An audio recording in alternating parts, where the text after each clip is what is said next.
everyone, and welcome to the Board of Education regular meeting. It is Wednesday, April 8th. Are we in compliance with open meeting laws? Yes, we are. Please call the roll. DeWitt. Ford. Here. Herzog. Here. Hess. Here. Smiley. Here. Wright. Here. Wyman. Here. We have 4. Great. And this evening we have Sally Jovalori from Oshkosh North High School to lead us in the Pledge of Allegiance. So if you could all stand.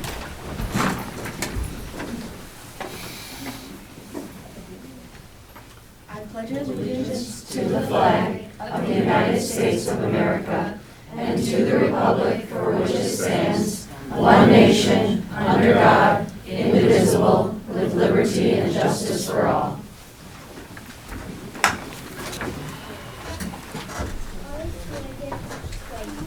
Oh, you don't get to sit down now? Okay, how's You will sit. Thank you very much for coming. You were a wonderful leader of the Pledge of Allegiance. So thank you for your participation in Oshkosh North and all the things you do for our community. Yes, thank you. Thank you. Have luck tonight.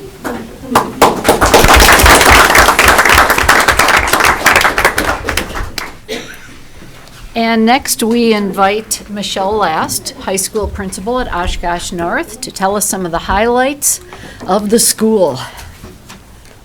Thank you for having me. There's a lot of highlights, so I'll try to go through a few of them.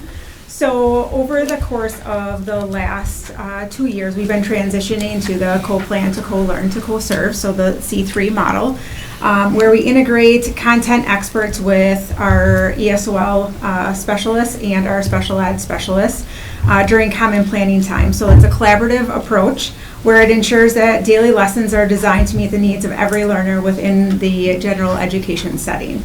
So some of the key outcomes of those transitions is we have reduced our special education pull-out classes. So despite some initial skepticism, the model has showed us that systematically eliminating pull-out sections, for example, basic biology has decreased 80%. So we have biology and basic biology. We had a lot of students who went into basic biology, however, that did not count towards a science course if they were going post-secondary. So we decreased that by 80%. We have 30 less semester sections of pull-out classes that we have eliminated over the course of the last 2 years. So that is a huge reduction in the amount of those pull-out classes. We first initially piloted world cultures last year. That was successful this year, and expanded that model to include algebra, English 1, and biology in the current year cycle. Next year, we are going to be rolling that C3 model from freshman through junior in the core areas. We have supported our multi-language learners. Our newcomer classes are now paired with content specialists as well as our ESOL teachers to provide deeper academic support and clear curriculum alignment. We have increased rigor and opportunity by removing barriers in high-level coursework. We have created more accessible pathways to dual credit, work-based learning opportunities, and AP courses, the latter of which, our AP courses, have tripled in their enrollment over the last 2 years. For our data-driven intervention and instructional alignment, we have looked at our comprehensive audit of our F data, and we've had our dysregulated results by key indicators, whether it's attendance, race, specialized student populations of students with IEPs, 504s, or ILPs, and we set goals for the student to support students who were currently receiving Fs, and then we've been re-looking at all of the data from each progress report and semester grades, looking at how those goals have gone to be able to support those learners, and then if that we have not met the goal, then we have looked at how do we change our instruction to better meet the needs of those learners. As well as we have a unified literacy front. So we have building-wide SLO. So in terms of our objectives, where we are focusing on reading standards. So in all of our staff within our building, except for our CTE, are all focusing on reading as their goal within their content area. And then we figure that by all focusing on this collective effort, we will then produce a rising tide effect, improving student comprehension and performance again across all content areas. This year we also had our inaugural 180 Awards on February 5th, where we established a new tradition to honor students who have achieved a 180-degree turn in their academics, specifically recognizing their increased GPA from spring of 2025 to the end of first semester. It was very nice to be able to see those students and families and the smiles on their faces. So it could be a student who has increased their GPA by 0.75 or more, and some of them had actually increased their GPA over 2.0. So being able to see their hard work being recognized was great. We also had our Hall of Fame and academic awards to celebrate our high achieving students who have sustained academic excellence. Our school report card celebration. So to be able to celebrate the hard work of students over the course of the last year, we did a student assembly. We had student versus staff basketball, and we also did Pie the admin. And since there were multiple admin that were out, I got multiple pies. They did an excellent job because the cleanup was quite extensive. Hair was pretty crusty after that, trying to get rid of that. And then we've also had a lot of different activities that are going on throughout the year. And I know that we do have Campbell here to be able to speak to a lot of those, so I'm not going to duplicate those. We also had our inaugural freshman launch this year, where we had our incoming freshmen come in before school started, so it was not a school day. They came in, we had lunch where we had pizzas, they could get their pictures taken for their school IDs, they could get their school IDs, their Chromebooks. We did a walkthrough of their schedule. They could pick up their Chromebooks, team building within their homerooms, and they also got to meet with students for different clubs and sports.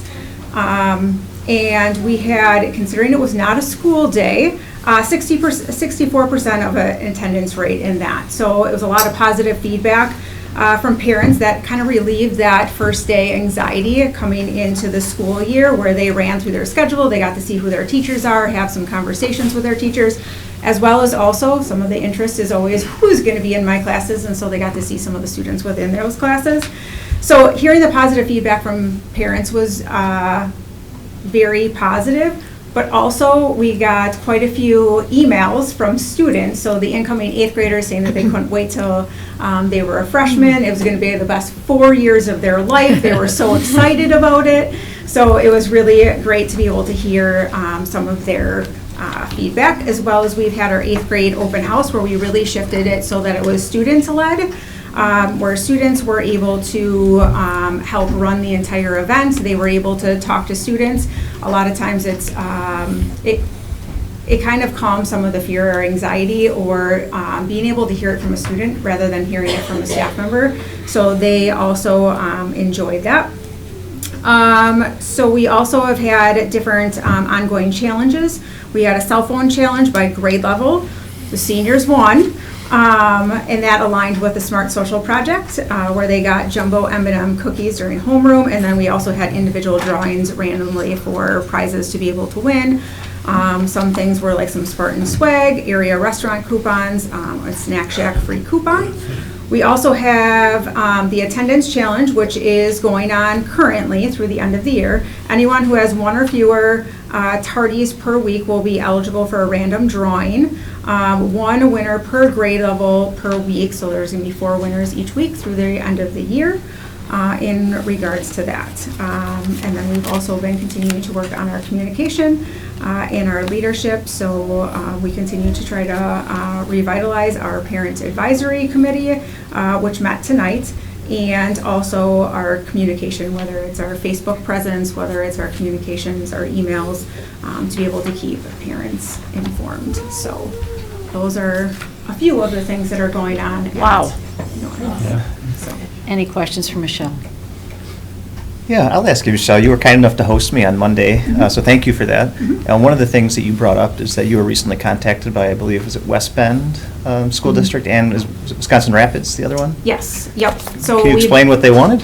Yes, so those were two of the most recent. We also had a couple other school districts. So they have noticed North High School in terms of our growth that we have experienced with our students. So like looking at our school report card in terms of that. And so they have noticed what things we're doing. So they actually reached out to ask, like, can you give us any specifics? Like they were looking for some support because they have not been as successful in their growth category. So they were wondering what things we're implementing to be able to help them come up with some ideas to be able to help in that area. So those were two of the most recent areas that just reached out. We had a couple other earlier this year. Thank you. Thank you. Thank you very much for joining us this evening and for bringing Thank you. Sally Jo with you. Yes, thank you. Thanks, Michelle. Okay, next we have art recognition for Northside Schools, and this is always an exciting time to see all of the artwork, and we're going to let Dr. Brown sit here. Is this the first one? Okay, I was doing this. And Dr. Hess will be the certificate hander-outer. Thank you. Okay, so let's begin with Esther Johnson. We'll still give it a picture. Danson O.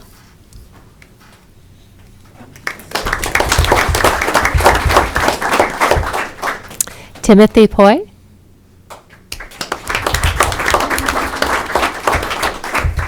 Yamama Ghanem.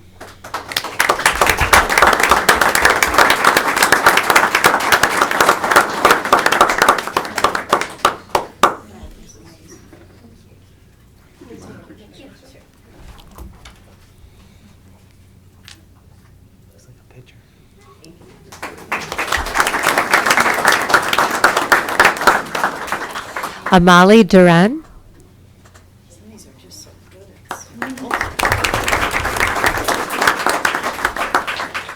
Lily Ames.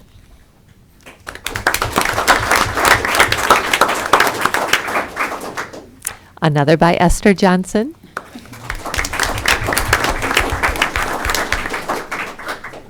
Kendra Gulke.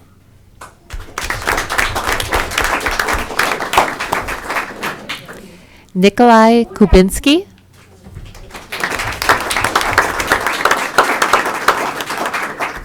Gwen Cooley.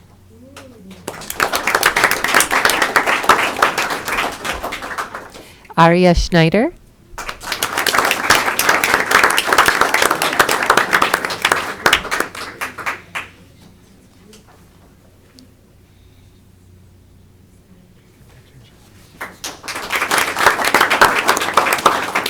Jack Spurk.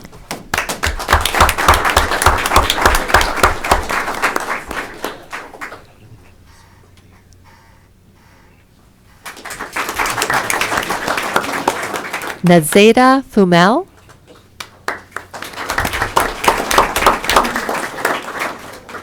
Leela Tao.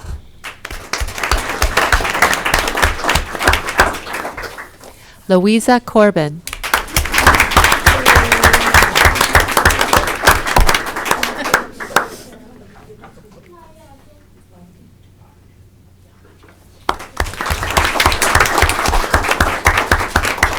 Corrine Tesero.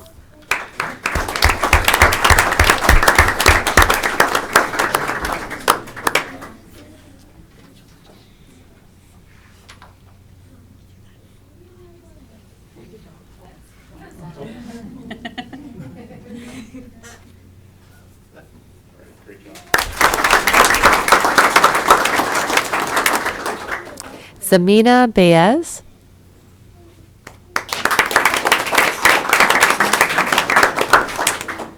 Kendall Peterson.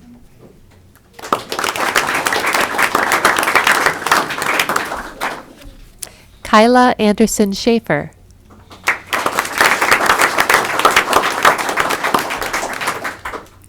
Maeve Samita.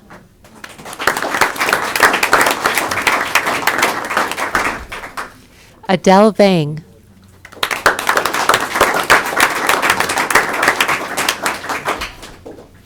Isabel Chang.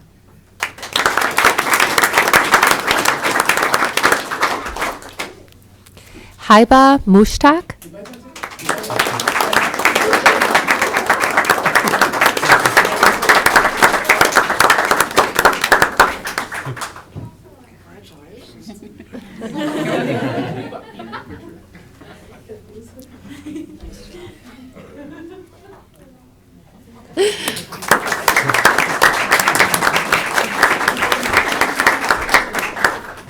Alaric Thomas.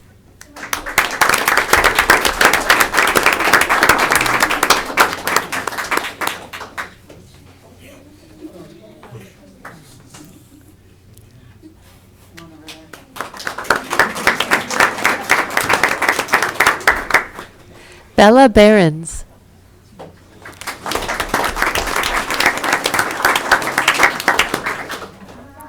Leandra Mate.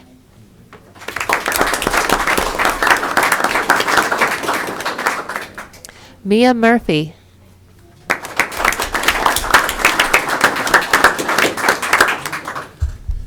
Raina Lebron.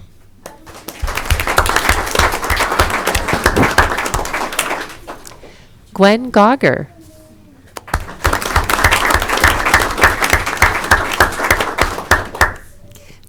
Charlotte Cushman.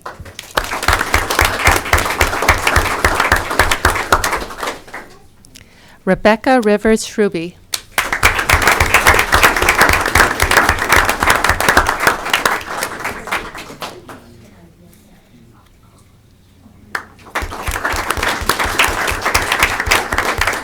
And Daryl Lockhart.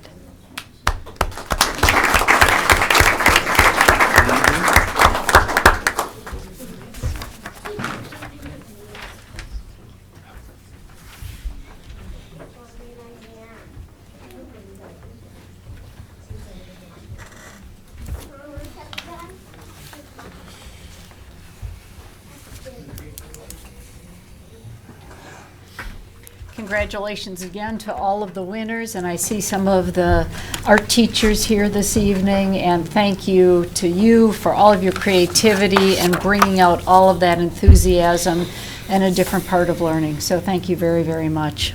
We enjoyed having all of you here this evening.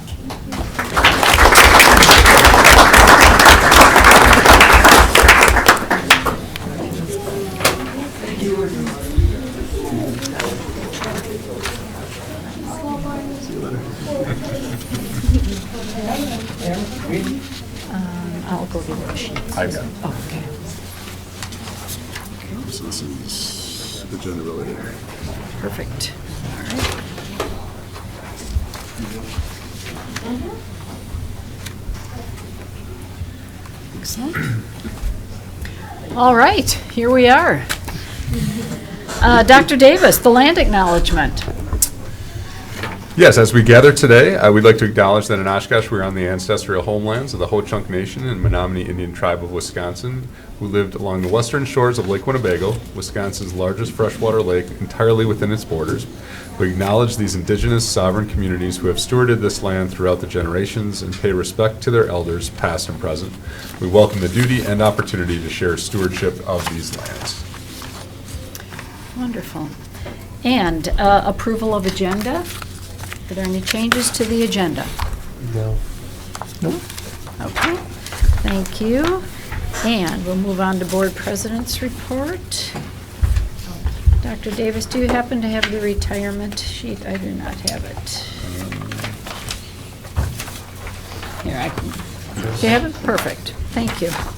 Okay, this evening we have a recognition of retirement of one person, and that is Gladys Cole. She's a cook at North High School, and she's been with the district since 1997.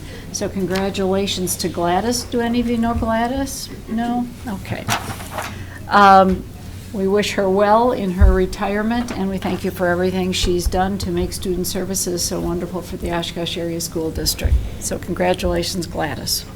That one makes me feel good. I was almost still in school when she started working. Oh, geez. Almost. And the next thing we have tonight is my mission moment. And this is a mission moment for the district. It's about the Oshkosh Schools Summit. And I have a little statement to read and hope to increase enthusiasm and get more participants at the summit, which is going to be held at the end of this month. Tonight's mission moment is about the Oshkosh Schools Summit. The event is designed with one simple belief: your voice, our future. We believe that it's extremely important to hear from the community when it comes to the future initiatives of our district. And this is something that we haven't really brought to fruition since we did Oshkosh for Education many, many, many years ago. This is a wonderful opportunity for our community. We're calling on parents, neighbors, student staff, business leaders to join us for this interactive community-wide conversation. It isn't a sit and listen, but rather very interactive. It's a roll-up-your-sleeves kind of experience, and it's not a process that we've used before. It's going to be led by a facilitator, Drew Howick, and attendees will reflect on the past and talk about the current trends that are impacting the district.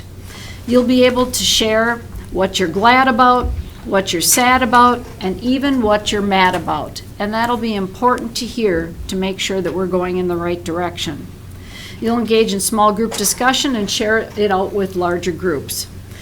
The main goal is to identify the skills our graduates need and to help set the district's strategic priorities. The summit's going to take place over 3 days at Menominee Elementary School. It's on the evenings of April 28th and 29th and the morning of Saturday, May 2nd. Each day is going to be different and builds on the accomplishments and the conversations from the day before. We know that 3 days is a commitment, and we know your time is valuable. To make it easier, we're providing food, we're providing drinks. At every session, we'll also have on-site childcare, transportation services available by request through the RSVP. I'm also proud to share that 2 of our high school representatives that are here this evening, Campbell and Madison, are helping to serve on the design team, and they've been a tremendous help in getting volunteers and ensuring that we hear from the students and that they are part of the growth going forward. Your voice matters as we move forward into this summit, so please plan to join us, plan to get involved, and if your schedule allows, RSVP, and you can go to oshkosh.k12.wi.us/summit. Any questions about the summit? Ladies, tell the group a little bit what you've been working on to make it more impactful. Yeah, I think that the biggest thing with the summit is that it's a community-wide event. So that, like you said, it means every single person who's affected by what's going on in the district, and part of that is the students. So, yeah. Yeah, we've been working on making sure that since it is like about the students, bringing the students into it so that we're not making decisions without having each other present. So we've really been working on making sure that we're doing some student performances from many of the different musical areas and also having mascots present from each of our schools. And then just working on getting students from both schools to come and make sure that our voices are being heard from students also. Yeah, and I think with North and West, it shows that this is like a connection between everything, every single school, every single background. Yeah. Mm-hmm. Well, this is a great opportunity for the community. There are a lot of people that have a lot of opinions, and we would love to hear them. So thank you. Thank you for your commitment and your involvement in making the event even better. And thank you to Katie Neiman, Marketing Director, who's worked her tail off to get the word out and to coordinate all of our efforts. So thank you very much, Katie. Anything else you'd like to say? Thank you, guys. No. Okay. Covered it, so. All Thank right. you, ladies. Okay. Superintendent's report, please. Okay, well, we'll start over at Oshkosh North. Well, I guess we'll go with the Wildcats. Go with Wildcats first? All right. So we're going to go with the Wildcats and what's going on with the Wildcats. So, Maddie, go ahead. All right, so what's going on with the Wildcats? Going back just about 2 months. Oh, I'll be your person here. okay. So first up, our spring sports are just getting started, so you're going to see that not everyone has something going on quite yet, but moving forward. Girls soccer, we played our first game last night. We did unfortunately lose, but the girls played very hard, especially with the cold weather that they were playing in. Boys tennis has their first invitational April 9th. Softball won last night. Baseball is 0-2. Track had several indoor state championship placements, whether it was 4x4s, individuals. We had a lot of great competitions for that, and everyone is very much looking forward to the outdoor season. And then boys golf also has their first invitational April 9th. So I just like to point out we have the Milwaukee Bucks Perseverance Award.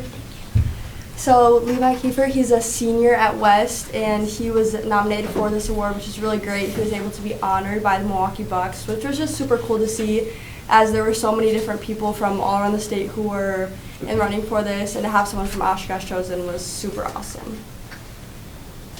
We also had Rowan Stelflug. She got the Certificate of Distinction from the American Legion National High School Oratorical Contest. Rowan's been doing this for the last couple of years, and she's really loved it and has said that it's made a lot of great experiences for her, and she's done quite well for it, as you can see. And then we also had gymnastics. Girls and boys bowling all go to state. They all did very well and did their best at state. It was super cool to see all of them go off for that. We did our state parades like we do for each team that's able to make it off. Then we also had the Adapted Sports League basketball game. This was a really cool experience. We were able to have Nina come, and so both teams were able to play. It was awesome. Getting to see the spirit from both teams. It was just an amazing experience. There's a couple photos. Oops. Wait. There we go. We had an awesome buzzer beater at the end, and just the spirit of everyone supporting both teams. It was an amazing experience. Oh shoot, I'm going the wrong way. There we go. We also had teachers in sneakers, so our team went, and all teachers from West went and played up against Appleton, just to support for everyone with the Milwaukee Bucks. Then we also had Skills USA, who are competing in state. But this is a really great opportunity that the school offers for lots of different skills, as it's in the name. We had a couple weeks ago the cell phone challenge, so students were doing different things throughout the whole day, and then during W hours they were given different options to go do stuff like karaoke, as you can see in this photo. We also had the band take a trip to Orlando. They got to perform at Magic Kingdom, which is super cool. I know they all had a real blast. Getting to hear about all of that and playing with it was super fun for them. Coming up, we have the Princess and Superhero Breakfast. This is really fun for anyone who has younger kids. We really encourage you to bring this. We've been running this for the last couple of years. Games, breakfast, dress up, and we just have a lot of different activities going on if you're looking for something to bring your family and kids to do. It's a really great opportunity that we have at West that we've been running. So I definitely encourage everyone to go if you're looking for something to do. Then we also had a robotics team. They won the Seven Rivers Impact Award. They've been doing a great job this season so far, and that's just one photo from their competition. And then this week we have Diversity Week going on. So this is just one of probably 100 photos I could have picked up. But we have a lot going on, whether it's something like this, as you can see, where they were demonstrating how to use accessibility devices, and then just there's stuff going on throughout the whole week. We also had Dining in the Dark today, a lot of cool stuff. And then that is it.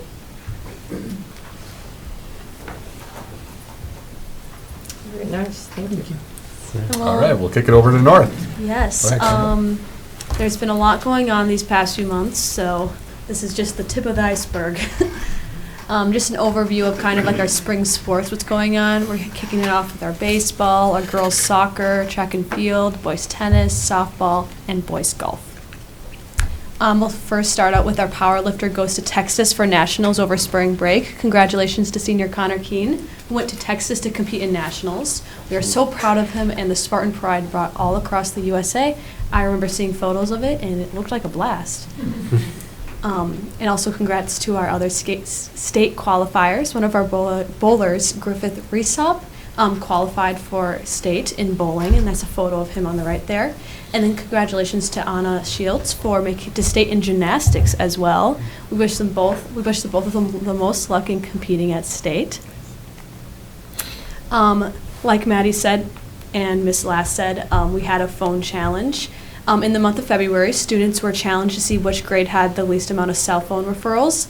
And maybe I'm a little biased, but of course the class of 2026 ended up winning with almost a 40% decrease in referrals. We celebrated with everyone getting some M&M cookies, and then there was a raffle of some seniors who got some free meal vouchers and some free Spartan swag. And then free formal dresses with prom coming up, I'll talk about in later slides. Sometimes some people don't have necessarily the resources to dress up and look their best on prom. So on April 1st and April 2nd, our English teacher, Miss Bougie, hosted a free formal dress event. Students were able to donate their old prom and homecoming dresses, so this closet could be used. And then prom coming up on April 25th. Our theme is Carnival. For us, it's juniors and seniors attending. It's going to be at the Oshkosh Culver Center. Yeah, we're super excited. I remember when everyone was talking about the theme of Carnival, everyone was like, oh my God, like, I'm going to dress up like a clown or something. They were like getting really creative with the way that they were approaching it. And with that, Leadership 2 plans post-prom alongside of some admin. Students in Mr. Griffith's Leadership 2 class are coordinating an event that takes place after prom on April 25th. This event allows students to continue the exciting energy after prom in a safe and supervised place. There will be bouncy houses, prizes, activities, and more. These post-prom events have been held for over 25 years, and it's always amazing seeing on everyone's stories the different prizes they get after, and getting really jealous at that. And then also our first annual BSU Excellence in the Community Impact Award. One of our North staff, Miss A, has been the first recipient of the BSU Excellence in Community Impact Award. This award recognizes people within the community who make meaningful and positive impacts on people around them through their acts of service, motivation, and dedication. Thank you, Mrs. A, for everything you do around North, and we're super excited to see this award continue for years to come. There's a photo of them receiving that on the left there.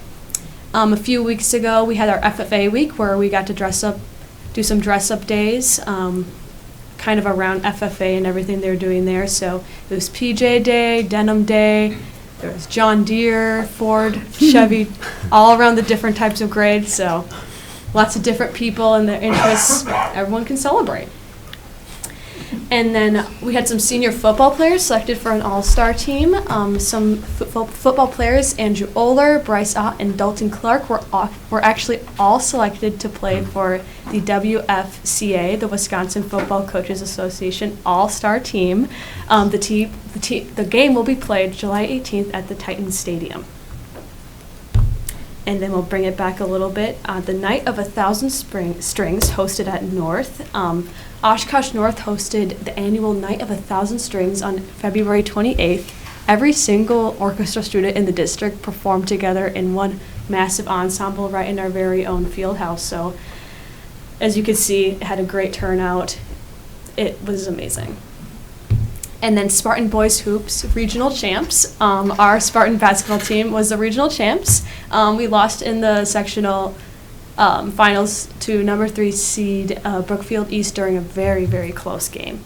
I'm actually in a class with everybody on the basketball team, and I remember the day after that, it was like, we should have gotten it. It was just a lot of just spirit. We're excited for next year. Communities goes global. Over the spring break, some of our community students and teachers spent spring break in Europe. Our group of 42 students includes current community students, staff, and parents, as well as programs, alumni students, and parents. The group truly got to learn world cultures, as you can see. And then 10 senior football players signed their NHLs. A whopping 10 senior Spartan football players signed on to play college football after high school. Congratulations to Andrew Brockman, Dalton Clark, Hunter Davis, Tyler Farnsworth, Andrew Oler, Connor Keene, Byron Little, Cole Meisowitz, Jamari Scott, and Xavier Waters.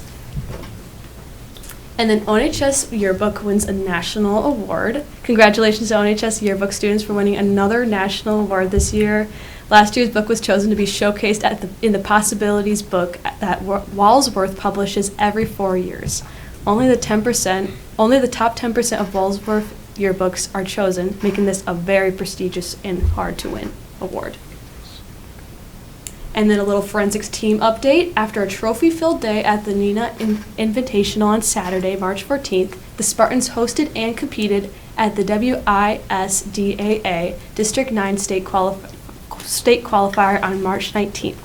34 schools from the eastern side of the state advanced students last month to regional champions to earn their spots at North's district round. When the night was over, the entire Spartan team qualified for state, an elite result. And then communities host their usual chili cook-off. 2026 chili cook-off was a huge success. We had 26 delicious, diverse chilies ranging from super spicy, warm and cozy recipes. This year we raised a total of $942. These funds were be going towards new bike racks for students at ONHS. And the entire school knows when it's the chili cook-off because it smells amazing. Everybody knows and everyone gets so jealous. All right, and then students partner with Smart Social Project Manager. Juniors Liliana Olson and Campbell Harrison are partnering with Smart Social Project Manager Tiana Harrison to lead an initiative focused on reducing excessive phone use.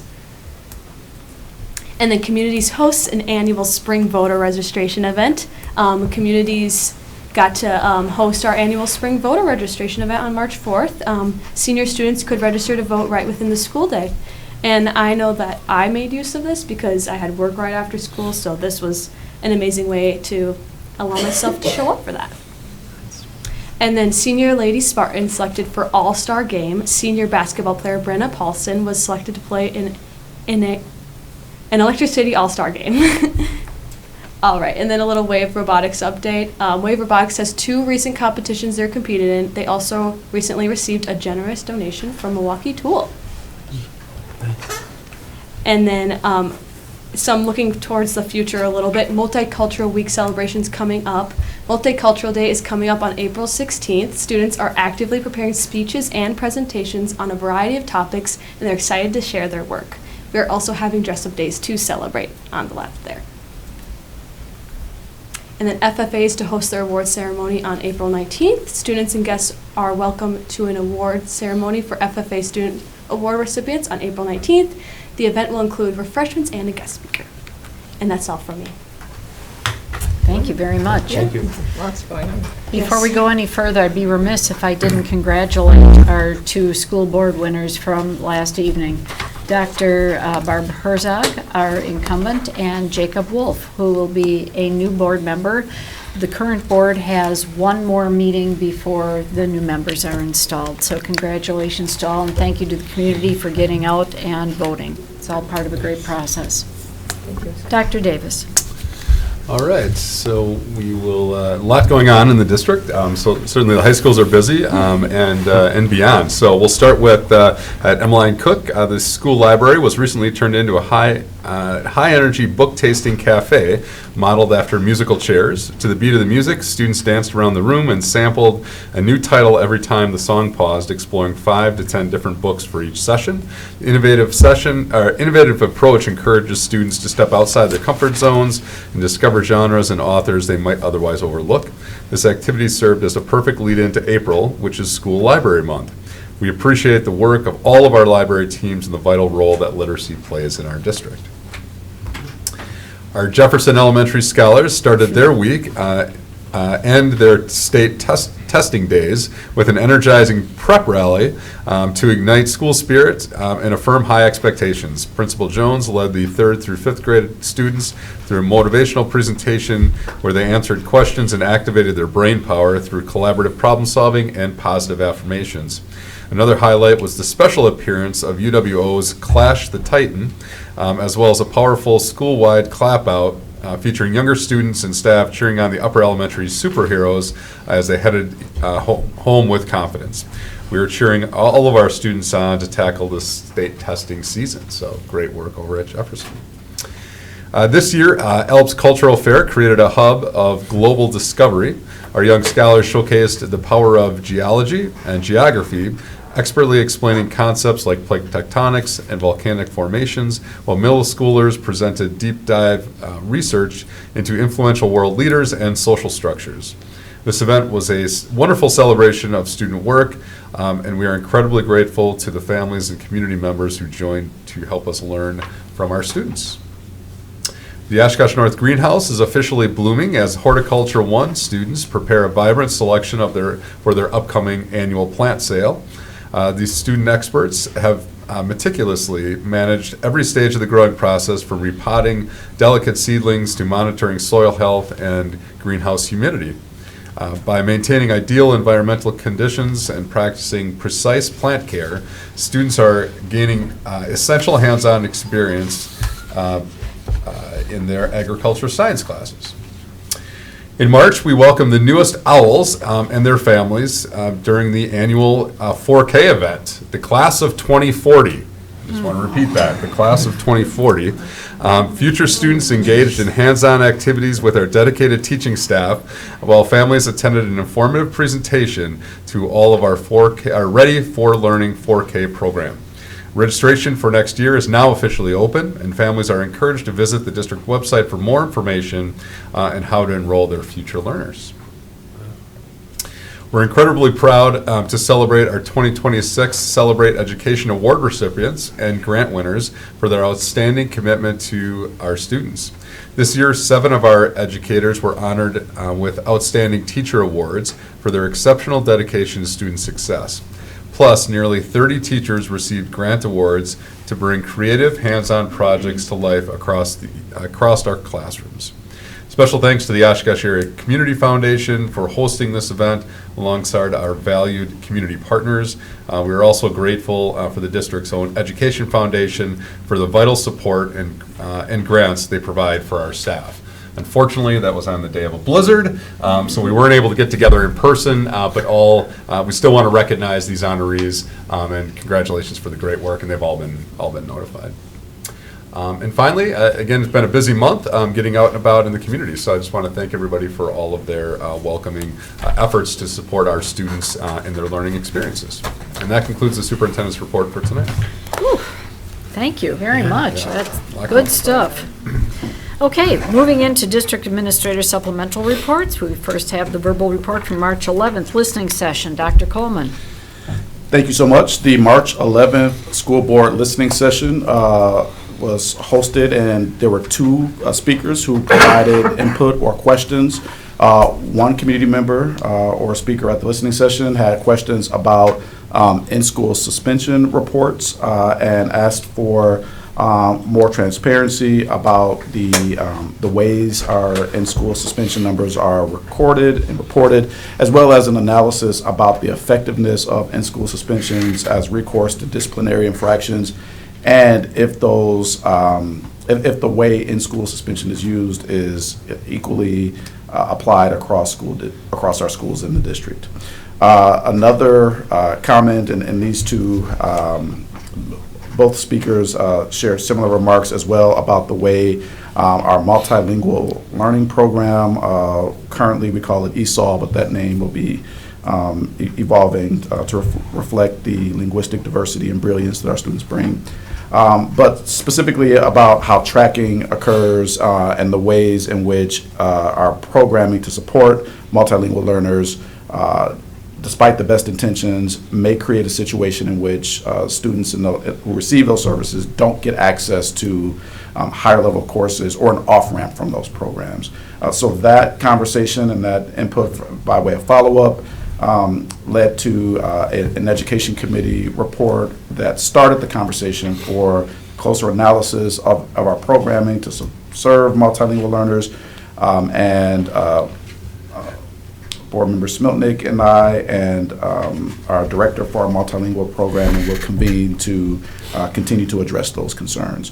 Our April listening session was tonight, so I'll provide that at our next board meeting, and we invite community members who have insights to share or celebrations to share to join us on May 13th for our next listening session.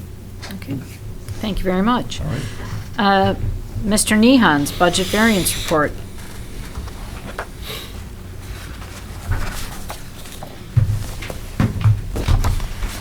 Good evening. So included in your materials is the financial documents. So if we kind of walk through these, similar to how we walked through them a couple months ago. So on the first page, when we're looking at comparing current year to prior year, some of the things that should stick out and kind of highlight our revenues are tracking similarly, almost the identical percentage. Within that, the federal revenue is a little bit low. So that'll be something that the business office will make sure that we are filing a federal claim, grant claim, to make sure that we are keeping the claims up to date and a little more current. But nothing alarming or out of the norm within the revenues. So as we go down to the expenses, salaries are tracking pretty consistently. The employee benefits is running a little bit higher. I'll go into that in just a little bit. But the rest of the categories that we have for expenses are running pretty favorably compared to how we did last year, which is also a really good sign. We are running about the same as we have in the past 4 or 5 reports, where we're about 2% better than how we were running last year. One thing I would highlight off of that is we do the comparison to last year as our total expenses to date through March are almost identical to what they were last year. So that is a good sign that we've been able to keep expenses at that level. As you can see, if you look there, the next column, we had total expenses of $157 million last year with that dollar amount. So as we project out, it looks a little more favorable than the $160 million that we have. So we've got some good capacity there to have expenses fall in within budget. So as we scroll through the next 2 pages, those are really as much just a guide for the board on if you look at the speedometers, it tells a similar story. So our total revenues are running 91%, which would be good at this time of year. Again, the following page is just kind of highlighting a graphic form of what the expenses are. So then typically the big question, and where we have usually spent more time, is on the next page, where we start looking at projecting out where we're going to land and start adding in where our projections and our guesses are of what that translates to end of year. So again, I think as we look at our revenues, we're sitting pretty good. We're looking at right now our revenues projecting out where we are potentially going to come in just about $500,000 over budget on revenues. So revenues are staying consistent and being good for us. The expenses, overall the expenses, we are looking at still looking at running a deficit compared to budget, but that number has decreased since the last report we did in a board meeting. We were tracking and projecting out about a $2 million deficit, where this month we're looking at about $1.2 million. And I think over the next 2 months, it's going to be, is what I'm watching for from my level to where that number really is. And part of that is with the employee benefit. And I said we'd get back to that. So our benefits, you may remember, as we are self-insured, that's a very variable calculation that is coming in as we have, in the way they get recorded within our finances. One of the areas, our health plan itself has been running much better than it was 6 months ago. So we're tracking much closer to budget on the health plan. where the health plan is causing an over budget amount is really in the post-employment benefit, so our retirees within the plan. That portion of our benefit is going to be considerably over budget. So we're trying to watch and balance that over the next 2 months. We'll have better clarity on where the health plan benefit's going to land. But I think we're still being pretty conservative within our projection on the overall benefit. So really, again, while we are still showing a budget deficit or expected deficit at the end of the year, that has improved by almost $1 million from 2 months ago. So we are getting better. We are seeing some progress there. The next two reports pages are the food service and the recreation department. Drew, can you just reference what pages those are on the PDF? Sure. So it'd be pages 6 and 7. So if we go to page 7 first and do the recreation department, rec department is tracking how it has consistently. So you remember we did budget for that to use some of our surplus. Their surplus is sitting at $2 million, which is an awfully high percentage that we want to pay down. So we had that planned $400,000 deficit in there, and it looks like that's more than likely where we're projecting to land for the rec department.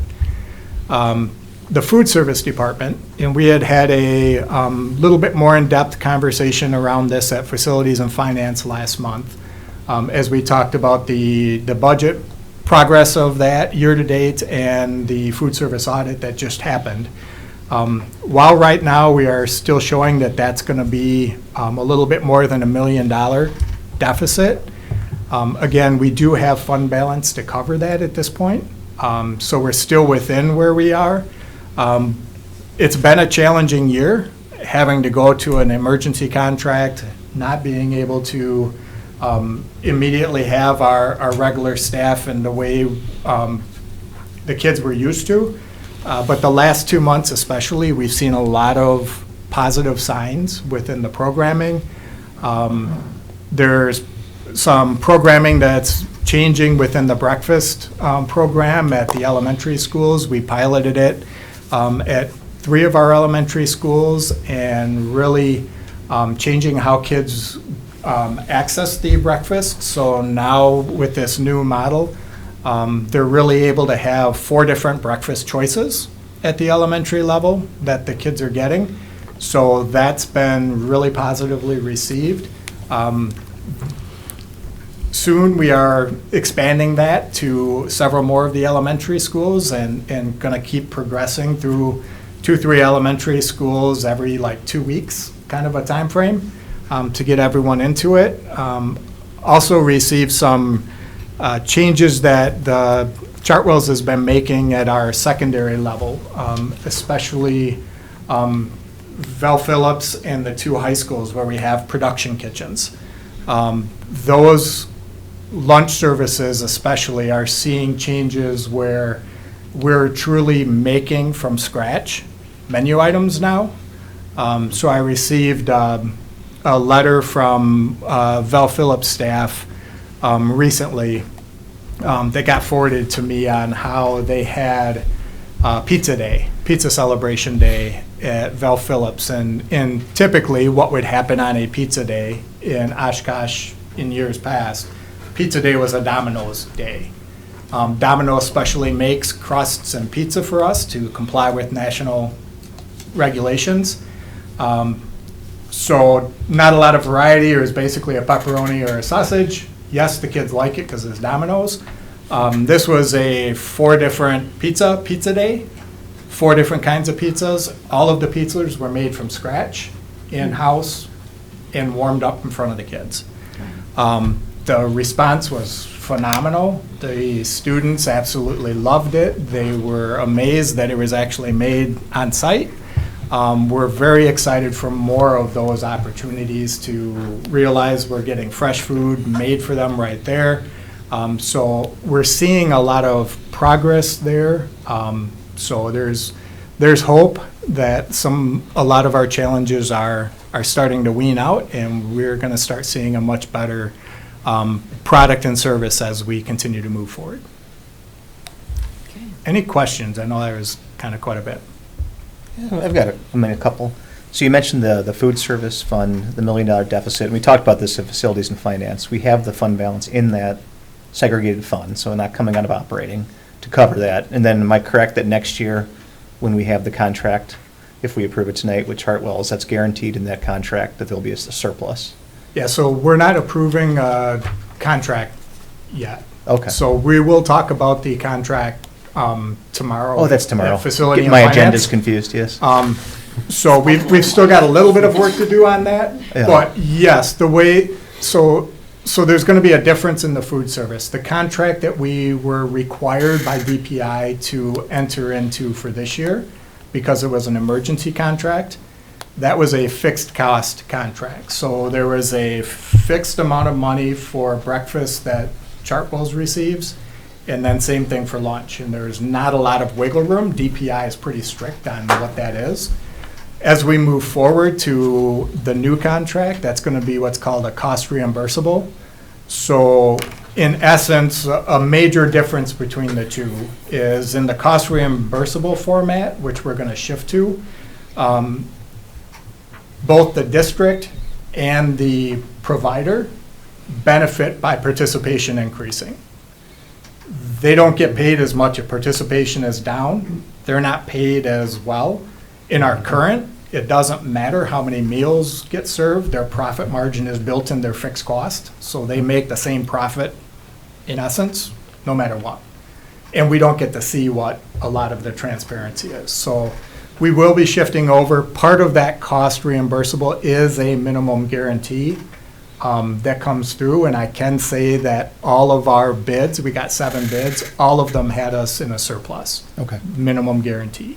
Okay. So the future looks good for food service once we get through this difficult year. Good. And I guess the second question, you mentioned the OPEBs, and that's contractual, right? So there's literally nothing we can do about that except pay it, correct? I'm sorry. The other post-employment benefits? Yeah.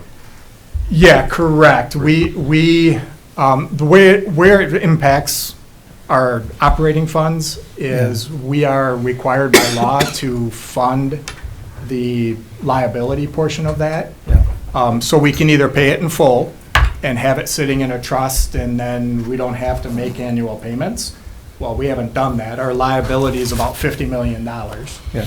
So we don't have that sitting in the trust. So then we have to pay the claims from the retirees plus a 5% addition to ensure that we have enough money in the trust to always be able to pay those annual expenses. Right now, that's coming about $800,000 more than where we were budgeting. And last year's high number, we increased it a little bit for this budget, but it's not an anomaly. It's probably going to be the trend. Okay. And last but not least, so you mentioned we're on track for this year, a $1.2 million structural operational deficit. So where does that money come from? Comes from the fund balance that we have. So we still do, even though percentage-wise it's low, we still have money in the general fund balance to cover that. Okay. So if we do truly end up with a deficit at the end of the year, we will be drawing on the fund balance. Okay, so most likely as a board, we're going to have to find $1.2 million in permanent, either new revenues or most likely cost reductions. Well, that'll be another conversation for a different time on how we've incorporated where our results are right now, where our actuals are, into next year's budget. Yep. To try to make sure that we are accounting for that. So quite a bit of that is already factored in as we look at next year's budget, but that's probably another conversation. Yep, for sure. I just want to make sure that everyone's got their eyes open. So thank you. Yes. I think at the last Facilities and Finance Committee meeting, I think I asked you a question and was hoping at some point I could get a response back. And that is, if I look at either page 1 or at page 5, the current budget I think at the Facilities and Finance, I saw that the current budget changed from, that was March reporting out of February compared to January, and now this report is different from the prior two ones in terms of budget. Why is the underlying base budget changing? So as we transitioned from our old financial system within Skyward, the SMS system, and our new system within it, one of the levers we turned on that I do think is valuable, we're going to have some discussions with Skyward on if there's some programming that they can do within the system to make a budget more static for a report. But what's happening is what we turned on in the new system was more of a true cost control, budget control per line item, where typically in a budget, from my level, I wouldn't look at the individual line items on whether or not someone's requesting to order something and that specific line item is going over budget or not. I would look at the building level budget, a department level, the bottom line within the 25, 30 different budgets we have. The problem with that is we don't have as much control within, and not everybody in the system has the same financial background as somebody in the business office. So principals come with varying degrees. Usually they have one class on finance, not necessarily the 8 to 10 that I have. So it's a little bit different, and they're not necessarily, that their priority should be instruction. So what we did when we turned this on is, as they go to put purchases in, it's stopping them if their purchase is going to go over budget, and it's making them reallocate money at the line item level. And unfortunately, the only way the new system has to do that is to put it into a budget what the system calls a budget adjustment. So every time we make people make sure that their account they're trying to buy off of has money, it's adjusting what that budget is. So again, I got to work with Skyward on, is there a way to make that, once we set a budget, that we can make it static and still do on the side all of what we want to do for the financial budget control. At this time, I'm not aware that there is that mechanism. So that is new, and that is revenue and expenses. As we go up with revenue, we make an adjustment with it. So it's a little clunky right now and taking a little time to get used to, but hopefully we can get that worked out with Skyward. Does that help? Yep. I just have one question, and I know that this benefit is important to our retirees, but I need to ask the question.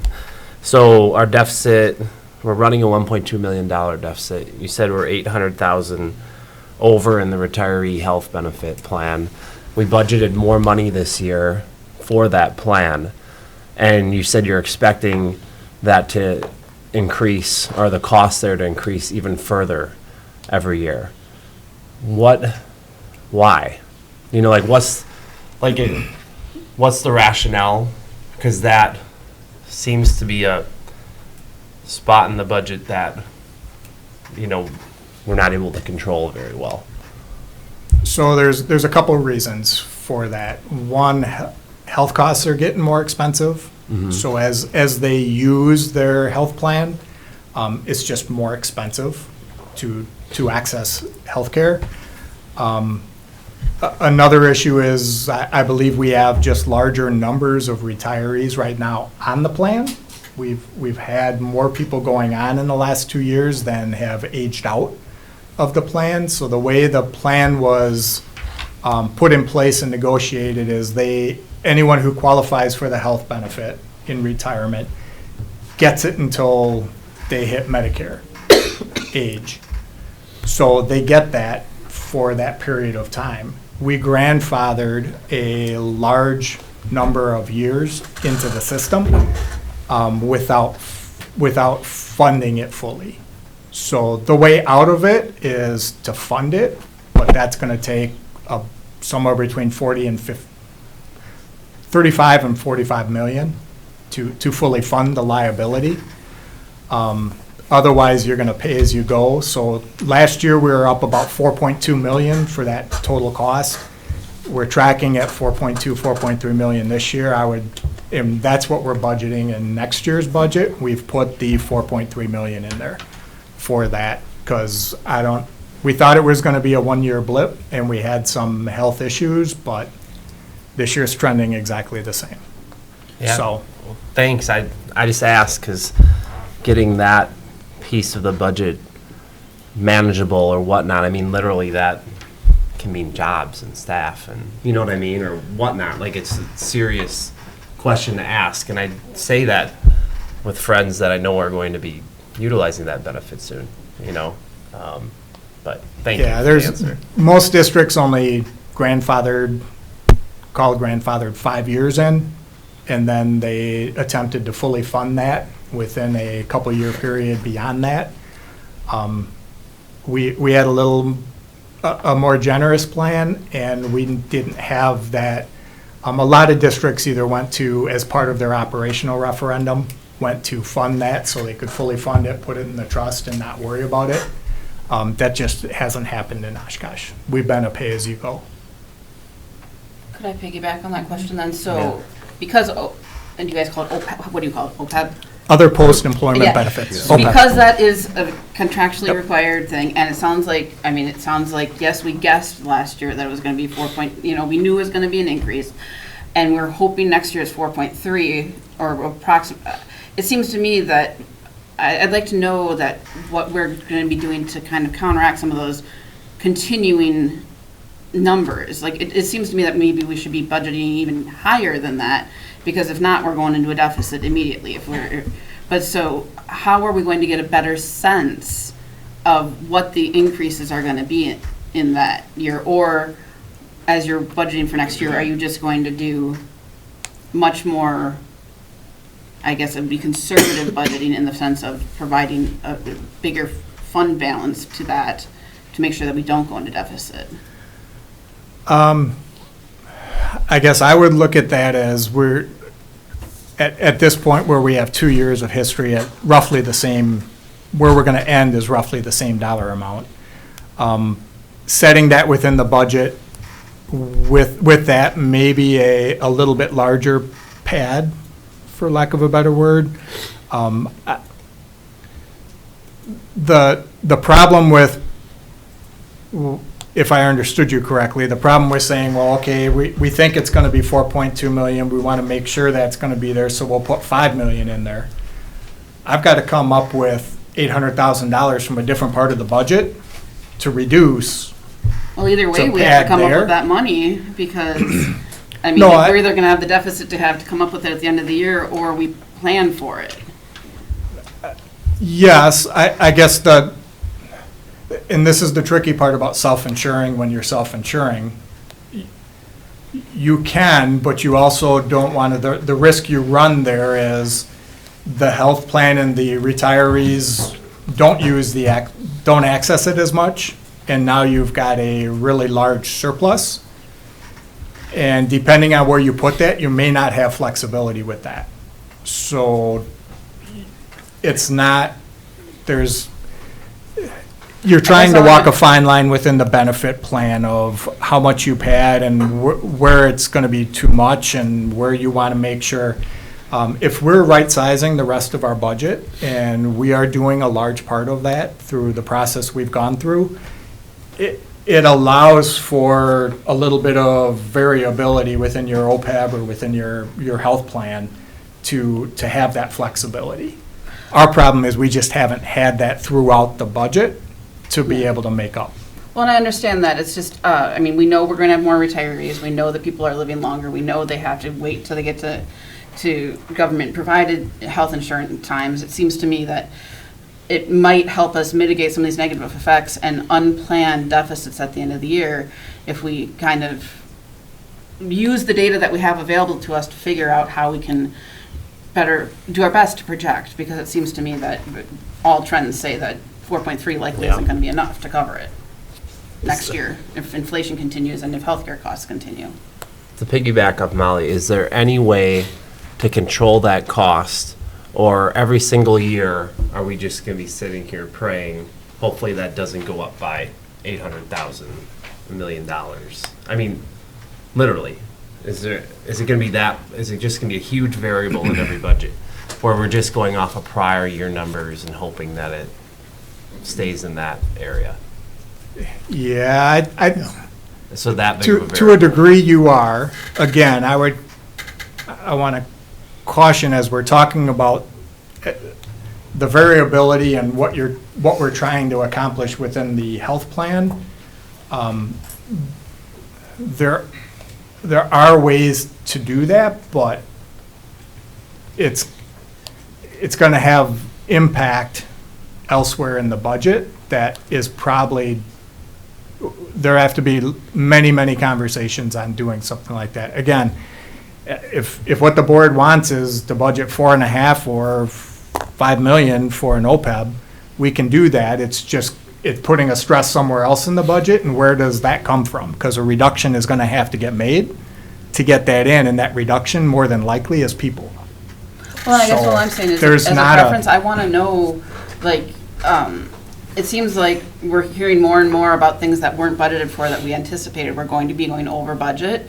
And so I would rather have a better sense, and yes, that means that we have to make harder decisions, but if we go in knowing that we're likely to go in a deficit on things like busing, on things like food service, on things like OPEB and healthcare, if we put a budget that's not doable, then all we're going to end up doing is having the cuts anyways, and when that happens at the end of the year, it's probably worse than planning for it. So I have the preference of being, unfortunately, more accurate and more on the idea of that it's going to likely cost more than we would hope.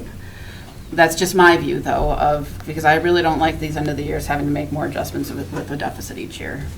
And there's always going to be some adjustments, but. I mean, what was the number last year, the surprise? Because a lot of the deficit was attributed to insurance claims, right? At the end of the year last year, when all of a sudden we had a $2 million deficit because there was a whole bunch of Insurance and OPEB were large drivers of that. I mean, because I remember us being within budget, then all of a sudden, boom. It was like. We were still over budget before those hit. We weren't as far over budget, but Yeah. yes. Question. At 2 years ago, we made the decision to become self-insured. When you look back at that, was that a good decision? Yes. Okay. If we were fully insured right now in a regular market, premiums would be $2,000. So let's see, probably for employees, $2,500 more out of their paycheck than what they currently are, and our spend where we are as a district, operationally. When you look at our operation funds, we're funding about $23 million, $24 million for a health plan. Even with actual dollars from last year, we're about $24 million. That number is about $30 million in reality if we're fully insured. Okay. And we don't have any control over what our premium increases and what our budget increases the next year. The standard for this past year was like an 18% increase in your premium. So if we're running a $34 million overall plan and you're increasing that by 18% in 1 year, that's a $5 million, $6 million hit. So where are your $3 million, $4 million of wage increases coming from? You're looking at close to $9 million of just wage and benefit increases with a $2 million increase in revenue. It's, for an organization our size, that's not the way to go. Yes, we've had it creates variability, and it does create that, and it makes it more difficult to budget and manage through that way.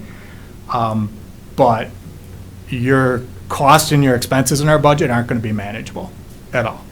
Thanks for the perspective. Can I piggyback on both Chris and Molly's questions about the OPEB? My understanding is at some point, our typical teacher contracts changed. Yes. Is there a sunset to where, I mean, there is a sunset where, but how far away are we from the point where that number is going to start to reduce because people are no longer going to get that benefit because it's not in the contract anymore? Is that remotely close, or are we 20 years out kind of thing? Yeah, the last actuarial report, off the top of my head, don't quote me on it, but we are at least 20 years before we're paid off on that liability.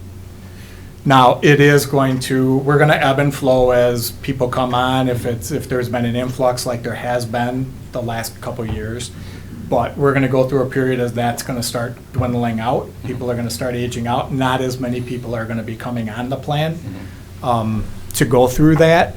But you're still funding 5% on top of whatever their annual claim is. So yes, that's a best prediction, a best guess of where their claims are going to land. But again, as we age, you have more medical needs, it becomes more expensive. Typically, they're more procedure type situations. So the liability itself is going to be a 20 to 25 year issue. Can I just ask, I know we're supposed to say it at the end if we have, I don't really want I'm wondering if you could give us a cheat sheet on OPEB at some point on like, and how we think how it has come to be and how we think it will continue to impact our budgets, just because I'm not so certain that with many of us on the board that we know exactly how that all works and the role it plays. And Sure. Yeah, we can. not we a can do that. huge timely thing or anything, Yeah. I would like better understanding that. Yeah. Thank you. Okay, Drew, thank you very much. Thank you. Thanks, Drew. And next we have Mr. Kemmer, Social, Academic, Emotional Behavior Screener, Sabres.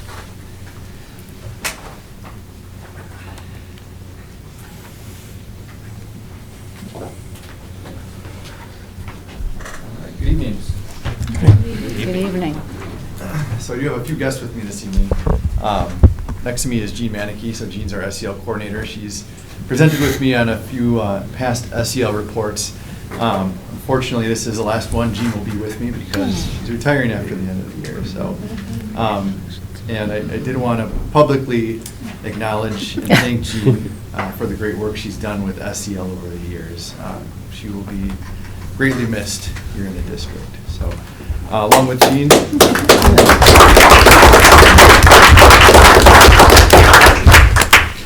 So along with Jean, I have Tom Anfinson here. Tom is our secondary SEL support specialist, and Melissa Palachek, who is our elementary SEL support specialist. So they do a lot of the heavy lifting with SEL in our district, and that lifting is going to get even heavier next year with Jean being gone. So wanted to introduce them as well. Great, thank So you. for the sake of my report, we covered our winter benchmark for SABRES. So SABRES again stands for Social, Academic, Emotional Behavior Risk Screener. So SABRES comes in two parts. We have the SABRES, which is the teacher rating scale, and that's done in grades K through 5. And then we have the MySABRES, which is the student rating scale, and that's done in grades 2 through 12. MySABRES is done 3 times a year, fall, winter, and spring. We did move the SABRES to 2 benchmark periods this year, just fall and spring. The reason why we removed the winter benchmark for SABRES is because it was burdensome for our elementary teachers. You think about the end of January, early February, that is a crazy time in education. And we decided that we'd give our teachers a little bit of relief by not having them do that winter benchmark while we're able to then maintain our fall and our spring benchmarks for SABRES, so we can still look at growth throughout the course of the year and still do a comparative analysis with our fall and spring benchmarks. So for our winter benchmark, when we look at MySABRES, for the first time, our district was at 80% of our students in the low risk category. So that bumped us up into the 4-star category when you look at our key performance indicator. And along with that, we had 3% of our students in the higher risk category. There's a little bit of a discrepancy when you look at elementary versus secondary, where at the elementary level, we had only 75% of our students in the low-risk category, comparatively to the secondary level, where we're at 83%. When you think about it, it's not that big of a surprise that our elementary students who are still learning a lot of those SEL skills are a little bit less developed than our middle school and our high school students. We also saw some disparities when broken down by race. So our students who identify as Black, 2 or more races, and Hispanic had slightly higher percentages of students in the high-risk range, while they had fewer percentages of students in the low-risk category. And then when you break that down by gender, the scores were relatively even between male and female. So in addition to the SABRS data, I did include some of the high-level discipline data that I typically include with this report. So in particular, we looked at our out-of-school suspension numbers and where we're trending this year. When you go back 5 years, we had been trending down each year. Unfortunately, this year, it looks like we're going to be trending up a little bit with our out-of-school suspensions. And not 100% sure why that's the case. I think one of the things that when we look back at our data that we saw this year was we did have a few of our elementary schools really spike with out-of-school suspensions, especially early on in the year. And we've been working hard with those elementary schools to try to get things ironed out so that trend doesn't continue. I also included some office discipline referral data. So office discipline referrals are essentially any time a student gets sent to the office for disciplinary reasons. That data doesn't necessarily mirror our out-of-school suspension data, but we are seeing a slight increase again this year in our office discipline referrals. And again, when we break down our data a little bit more, some of the trends that we're seeing this year that we didn't see last year, we have more technology violations this year for some reason, and then we're also seeing an increase in students who are unauthorized on school grounds. What we mean by that, students just aren't where they're supposed to be within the school building. So most often they're hanging out in the bathroom when they should be in class. So we have been working with especially our high schools and some of our middle schools to really come up with some strategies to begin to reduce our unauthorized on school ground office disciplinary referrals. So one of the things I really wanted to focus on with this report was just to lay out our multi-tiered system of support for SEL as a district. It's something I haven't really done in great detail over the years, but really what a multi-tier system of support does is it shows how the district systematically applies SEL supports across the district. So it breaks it down by universal supports. So those are supports that every student receives throughout the district related to SEL. And we have targeted support, or tier 2. And those are reserved for students who need a little bit more than what they're receiving at the universal level. And then finally, we have intensive, or tier 3 supports. And those are supports for our students with the highest needs, usually individualized support plans. So I included some examples of what we offer from a universal standpoint. So we have our SEL curriculum in place, both at the elementary and at the high school. So elementary, we have Harmony curriculum. And at the high school, we have our middle school and high school, we have our Wayfinder curriculum. This is the first year we've used Wayfinder, and I do think it's been really helpful for our secondary students. Along with that, we do a lot with establishing clear expectations, trying to foster a sense of belonging with our students. A lot of that comes down to the conscious discipline and restorative practice training that we've done at both the elementary and at the high school and middle school level. At the tier 2 level, we have some standardized interventions in place that include check-in, check-out, and SAY groups, which is social, academic, and instructional groups. And we have some other low-level interventions that we offer at the tier 2 level. And then finally, our most targeted support really comes into play when we think about our child study meetings. So our child study meetings, we utilize anybody who really has interaction with that student in the school setting. So teachers, school psychologists, school counselors come together to really create individualized intensive plans for students, oftentimes related to behaviors. But one of the things that we can incorporate into that are mental health supports. And part of those mental health supports that we can offer is our Rise Up program. So as a part of our Rise Up program, we partner with community organizations that include Catalpa Health, Rawhide, and Collaborative Wellness to provide clinical therapy to students who are in need. And then also part of Rise Up is Samaritan Counseling, who does the wellness screen in grades 7 and 9 and 11 each year.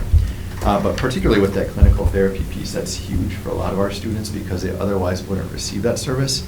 And going into last year, our goal for clinical therapy was 350 students, and we well surpassed that with approximately 420 students last year.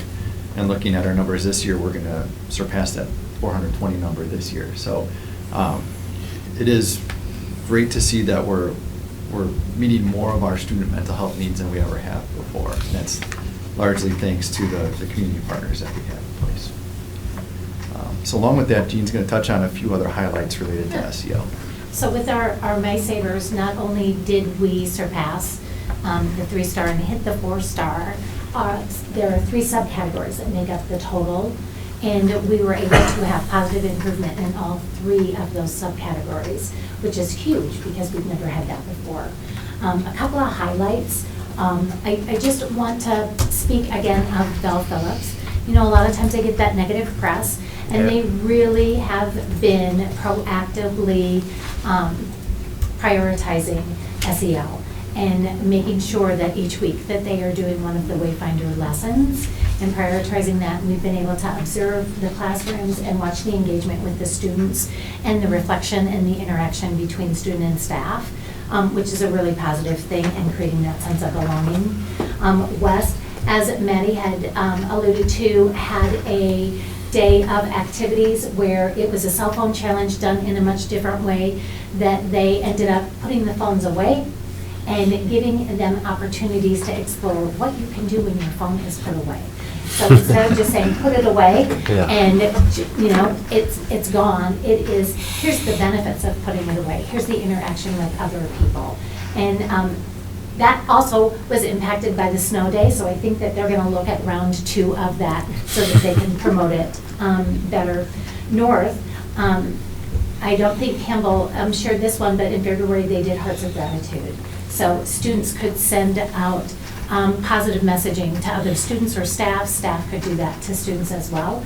And so that was another sense of belonging that they're creating. Carl Traeger Elementary is doing a phenomenal job of making sure that harmony is front and foremost each week. And again, there's a lot of engagement and joy and reflection going on as they do that. I know Tara Perry is here, and we had the opportunity to be in her classroom at Oakwood. And what a phenomenal start to the day. It was like the most amazing thing that you'd wish for every classroom to be. The students knew exactly what was expected of them. They walked in calmly, they took care of their jobs, they started their bell ringer activity, they joined the group. When they had to do a connection activity, there wasn't one student that said, oh my gosh, I do not want to be with Matt, could I be with somebody else? They willingly joined and found partners and exchanged very quickly and positively. And that's a reflection of the hard work and the effort that they're doing to create that culture in that building. Shapiro, as they are closing, they are working so proactively right now to be a positive force as they join with Roosevelt. And they are really taking the action steps to join everybody together to make sure that this is a seamless transition. And there's just so many other things that are going on. We, in January, started an SEL Spotlight. So we've asked for teachers or schools to just give us ideas of what it is that they are doing in their buildings so that we can spotlight and highlight them. And we feature an elementary school and we feature a secondary school. And so there are incredible things happening that people just don't realize, and we want to bring that to the forefront. That's great. Yeah. I have 2 questions. Sure. One's really easy, I think, and then one's probably a little bit more complicated. One, how is Wayfinder done in the high schools? Like where, like in what classes is it done? Because like middle schools, it's in homeroom, right? And same at the secondary. They do Okay, it so in they their have home they base. they do have a home base once a week. Okay, because I hear about from my middle schooler, not my high schooler, so I don't take that for whatever it is. But my bigger question is, since you do, Matt, I mean, and I really do appreciate that you are sharing like the discipline data, and I think the discipline in some ways maybe I don't know if it's a different story, but it's part of the same story, obviously, with SEL and Savers.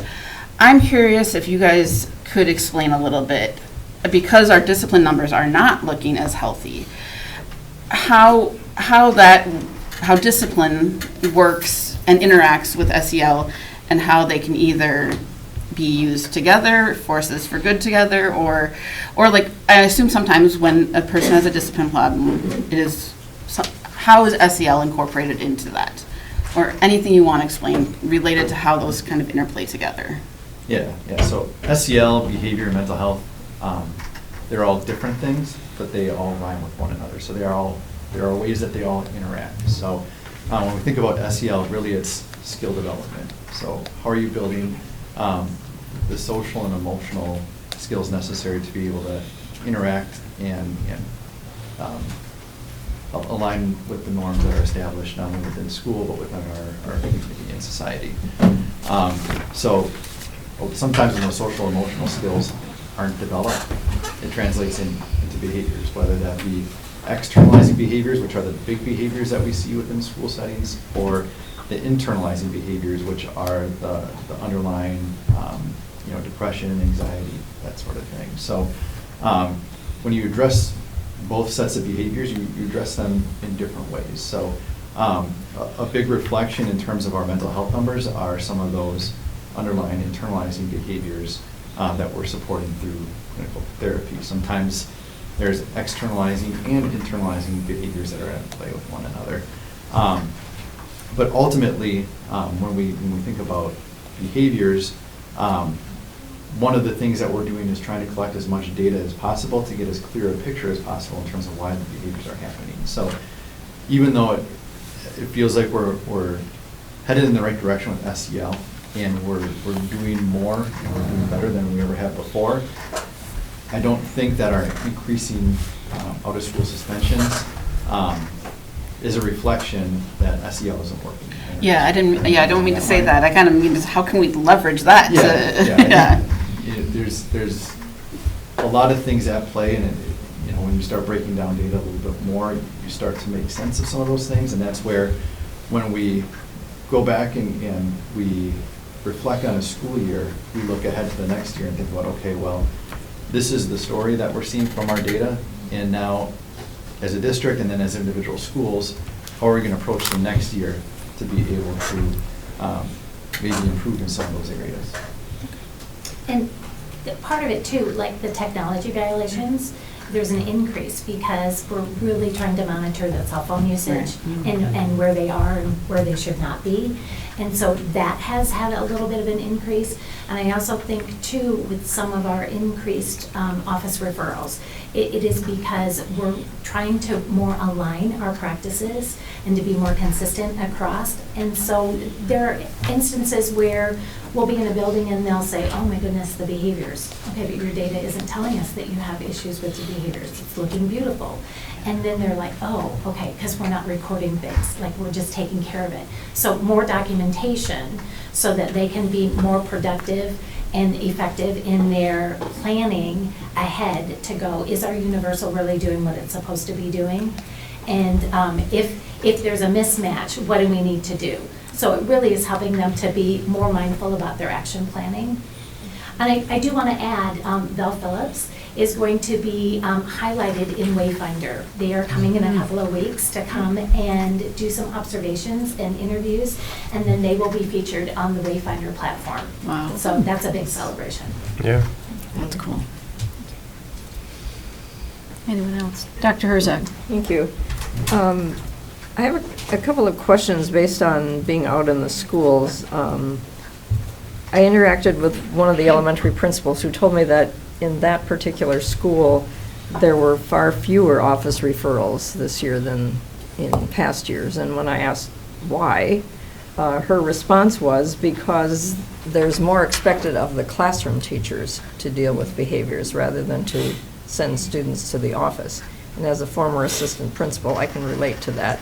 There were some teachers who would frequently send me students and others who never sent me students, so I get that.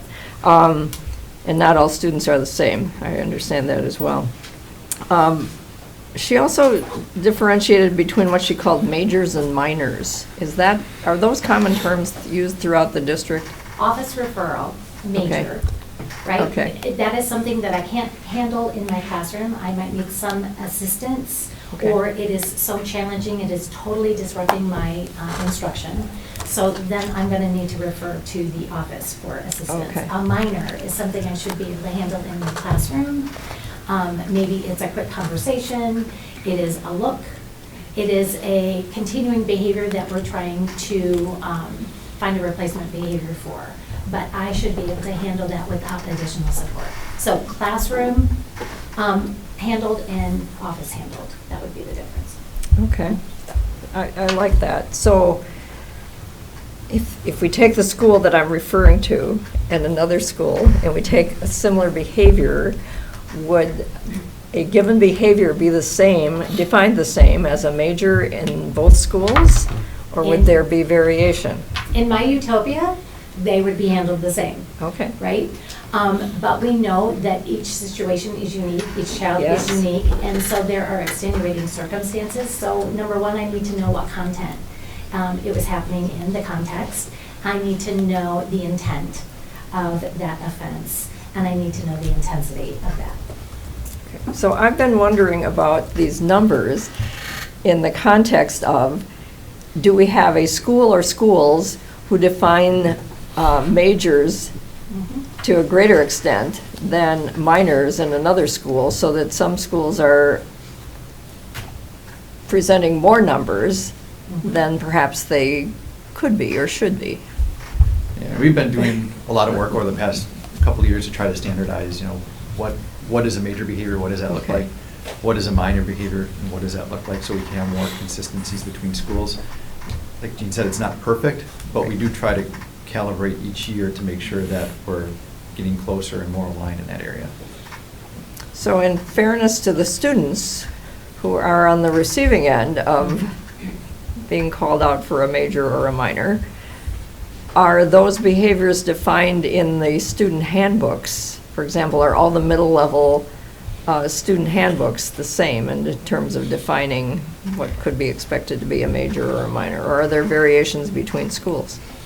Yeah, so I can't tell you about the individual school handbooks, but I can tell you our Oshkosh Way handbook does clearly lay out Okay.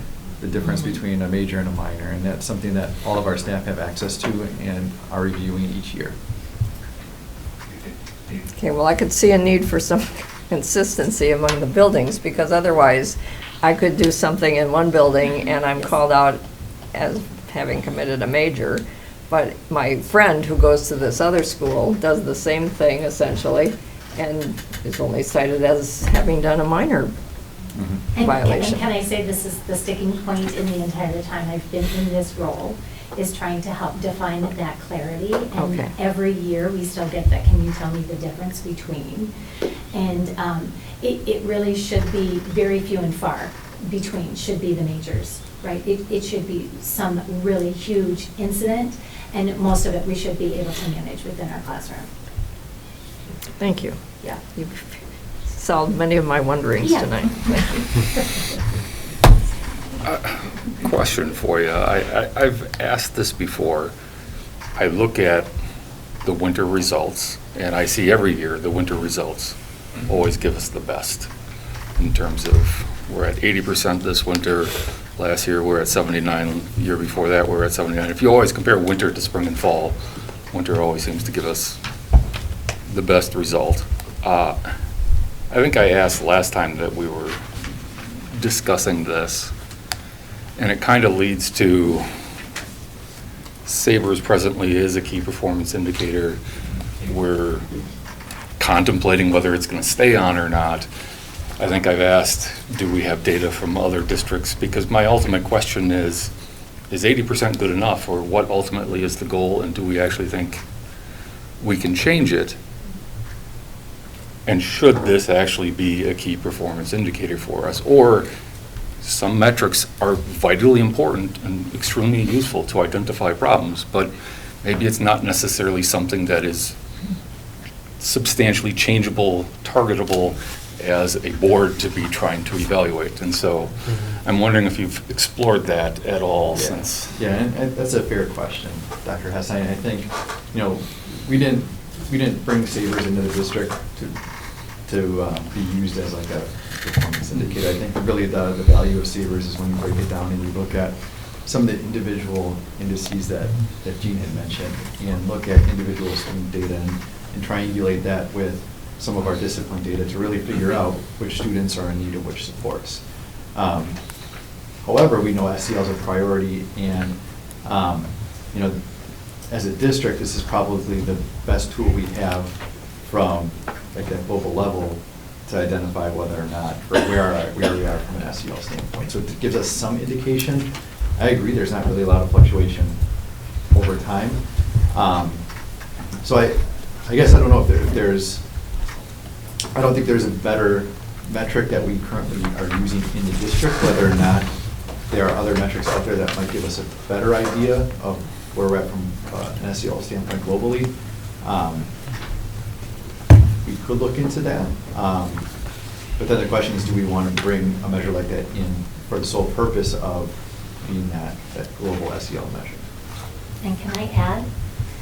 I think you raised this question the last time that we were here, and so I did do some digging, and I reached out to at least 6 other districts to find out if they were utilizing Sabres, how they were utilizing it, and we are by far more intentional about our use, and we are screening all of our students where the other districts are only screening pockets or only screening one time a year.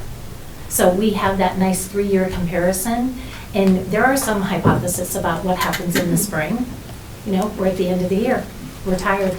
We're assuming everybody should be performing better than they are or have a skill set that should have grown. And so there's a lot of variables that play into that spring. Winter gives us that healthier because everybody's kind of now at that solid point of I'm making my growth the way that I should be making it. And I think just to add on that point for Dr. Hess, I think it is a good point because it also doesn't have to mean if the Sabres measurement as a KPI at a board level doesn't make it, at a board level, it doesn't mean we're not monitoring Sabres. Like where it would exist would be at the department level for pupil services for Matt and his team to be able to monitor and look, because we want to know if there's a significant decrease. We want to be on that, but it would be kind of a layer below, and we're likely in a space where we have different metrics that are going to be right along those lines that might not rise to the level of what we would consider the highest priority. Math and reading is a good example of that, but would certainly be important leading indicators and associated indicators that we would want to monitor. It would just be in different places. So that's something I think is it's a good example, and I think a healthy dialogue for us to have as we're finalizing those and really trying to reduce the number. Is this the same 20, is 80% in green? What's the standard from Sabres? Do they say anything like what would be the goal or healthy, whatever? Yeah, it's a good question. You're essentially looking at a normal distribution. So you expect there to be roughly 85% of students, 80 to 85% in that low risk category, 12 to 15% in the some risk, and then 2 to 3% roughly in that high risk category in terms of what a healthy system would look like. Thank you. And our schools do a really good job of utilizing this data to have that other key component as far as where they are academically, where they are socially, emotionally, and then do they need those tier 2 supports, as Matt alluded to in our MLSS. Thank you very much for your report tonight, and thank you, Jean, for everything you've done for the district. You'll be missed. Thank you. Thank you. Thank you so much. Thank you for sharing. Mr. Yerke and Ms. Shundell, 4K pilot for 26-27.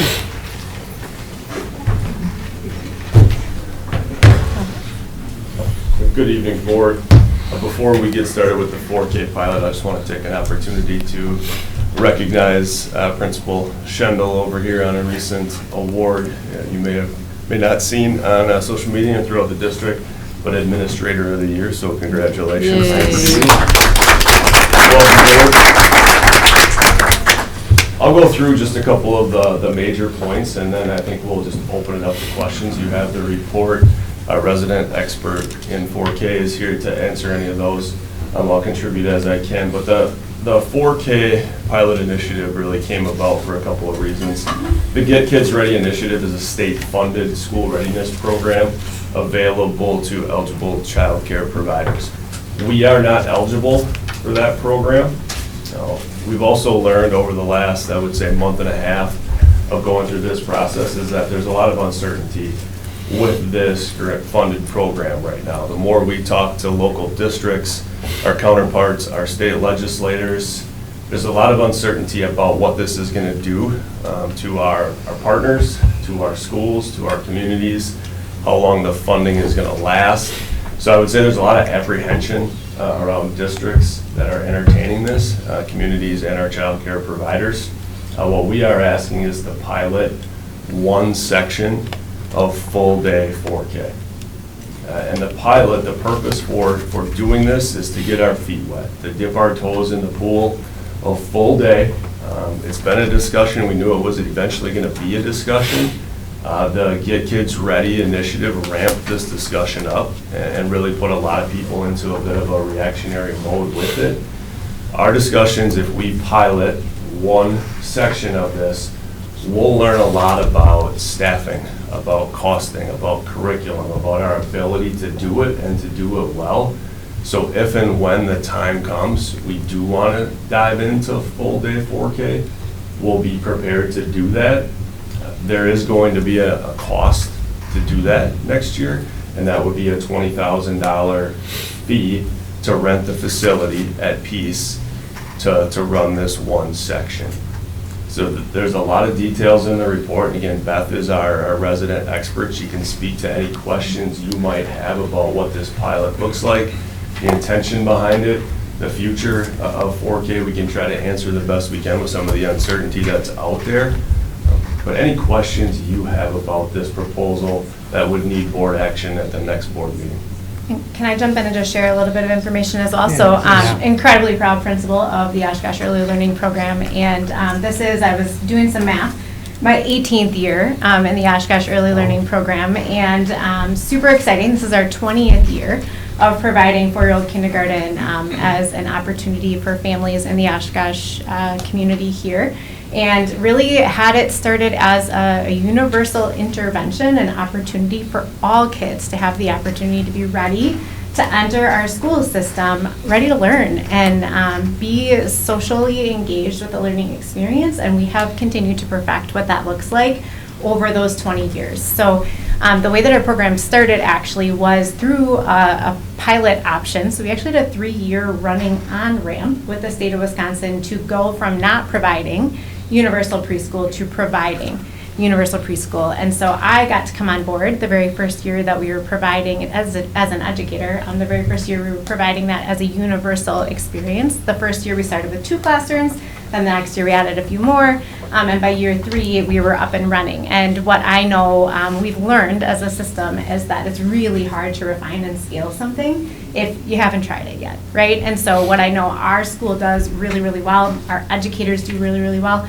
we are in the business of balancing play with highly rigorous learning experiences and building that school community and culture so that kids know what it should feel like to be safe, to be supported, and able to take academic and social risks in a school-based setting. And so we're going to continue to provide that as we go for the next 20, 100, 1,000 years that we're here in the Oshkosh community.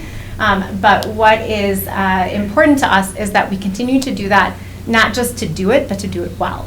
And so as we're looking at a shifting landscape at the early childhood level, just knowing that if we can get our amazing educators, I currently have at least 5 veteran educators that are like, oh my gosh, can I get my hands on this and play with this? Like, play is part of what we do, and our educators are outside the box thinkers, giving us an opportunity to kind of play with this concept, figure out what works, what doesn't work, how do we spread out the curriculum across the full day, how do we balance that with playful, joyful learning, and what's developmentally appropriate for kids. We want to get it right in Oshkosh Early Learning. We aren't interested in being, making sure that we start out of the gate with all of the right answers. We know that the answers come both from what the kids are going to tell us, what the families are going to tell us, and what our highly qualified educators are going to tell us as we go.